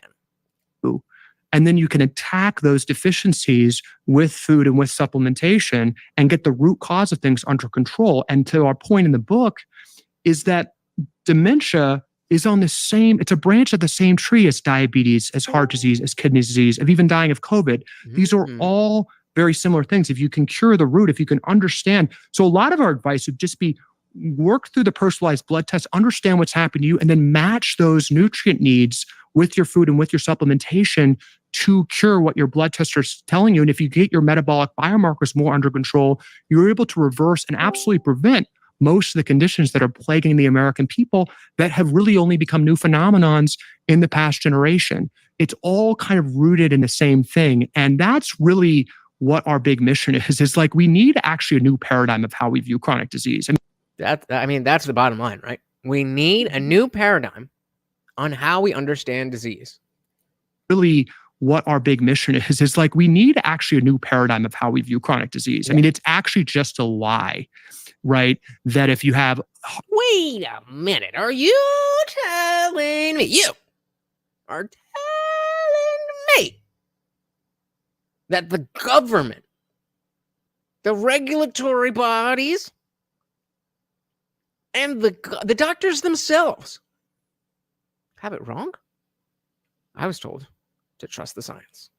A high cholesterol, high blood sugar, and depression, you're seeing 3 different doctors who aren't talking to each other at all. That's just wrong. It's very profitable, but it's wrong. You're on 3 different lifetime plans. You can really solve it with the root cause. And that's if the medical system was sane, right, with lower costs and unleash human capital. We're debating on the margins right now on the left and the right about how to change page 300 of Medicare Part D. Unless we're attacking the core incentive that was embedded by Obamacare, which was probably the deadliest law passed in recent history. I certainly haven't had insurance since that. I think it was 2 months, 3 months, or something like that, where I paid the penalty, and then the insurance was significantly more expensive, and I just couldn't afford that, and so I just didn't pay anything. And then I don't know. I'm sure they figured it out with taxes and whatever, but. I mean, the entire paradigm of chronic disease is wrong. And wouldn't we expect that? Wouldn't we expect at some point that we would need a reformation of how we understand health and disease? There was a time before the germ theory. Why didn't we have why don't we have a new thing that we're developing? Maybe it's just that medical science is so good that we're constantly getting these types of constantly getting these types of updates, so they're not as big as, oh look, there's germs. Maybe I'm not claiming to be a medical expert, but it is very, very alarming. And on this, Carl said the cure isn't food. The cure is not eating. Just stop eating for a few weeks and the body heals itself. Dr. Alan Goldhammer is curing cancer with fasting. Again, I am definitely not a doctor, but see what works, because according to these guys, the entire paradigm is fucked. Thank you guys for being here. I really do appreciate you guys. Even the T1000s, even the sailors, you know who that is. I do appreciate you guys. It keeps me on my game. But this was a smaller show. We didn't have the big numbers, but it was a much more intimate conversation. And I like having a little bit of this and a little bit of that. And so right now, the average view duration on this stream is 25 minutes, which is good. That's great. When I do the shorts streams, people are just scrolling through, and so the average watch time is usually like 20 seconds. But then I'm getting 15,000, 75,000 views versus 65 views. So I'm gonna try to mix it up. And let me know what you guys like, what kind of topics you do like, what kind of topics you you stay away from, how you feel about the regular streams here versus regular streams that I do from the laptop upstairs versus the vertical streams. I am very, very interested in what you guys have to say. And of course, you can reach me 24/7 in the Discord server. It is absolutely free to join. And I just decided last night that we're going to do something new. So I've been saying that the after party is for members only. And that's going to change. So now there's a ranking system and a level system in Discord. And so just by engaging and having conversations, being in the chat, all that stuff, you gain XP, like a video game. And you get a certain number and you get to a new level and so on and so on and so on. And so I've decided that even if you are a free member of Discord and you've never given me $1, I've always said, I don't care about that. I want to build a community. And I know that it's not reasonable enough it's not reasonable to ask everybody to be, giving out money. And I understand that. So if you join as a free member to the Discord and you just hang out, you be part of conversations, you'll build up your XP, you'll build up your levels. And if you get to level 10, all you got to do is let me know, and I will give you the permissions that the paying members have. So of course you can bypass that by just signing up as a member. Again, you can just scroll right below the video. There is that join button. And you get immediate access. But I wanted to open it up to everybody, and I didn't want to make it about money. So join the Discord, guys. You will not regret it. You will not regret it. This is how we are going to do more than just be a channel where you watch stuff that you like, that you can get involved, and without even having to really do anything, you are a part of something bigger, something that actually matters, and something that you have a say in. If that doesn't interest you, then I mean, fair enough. But I think if you're watching this channel, I find it hard to believe that that's something you don't care about. So again, it's free. The worst case scenario is you join, you don't like it, you leave, nothing ever again. Shout out to our boy Indie Film, who kept the party raging. But of course, we gotta say thank you to the sponsor of the stream. As always, the Funk Master General with $25 in super chats and 5 gifted memberships. Again, if you were gifted a membership, you do have that immediate access to the after party where we are headed right now. Thank you guys so very, very much for hanging out. I really, really do appreciate every second that you spend here. Once again, this is Morty, and I've been your host, Lutch, aka the Indian Jesus, here to resurrect the second coming of common sense. Until next time, guys, I am out of here. Peace.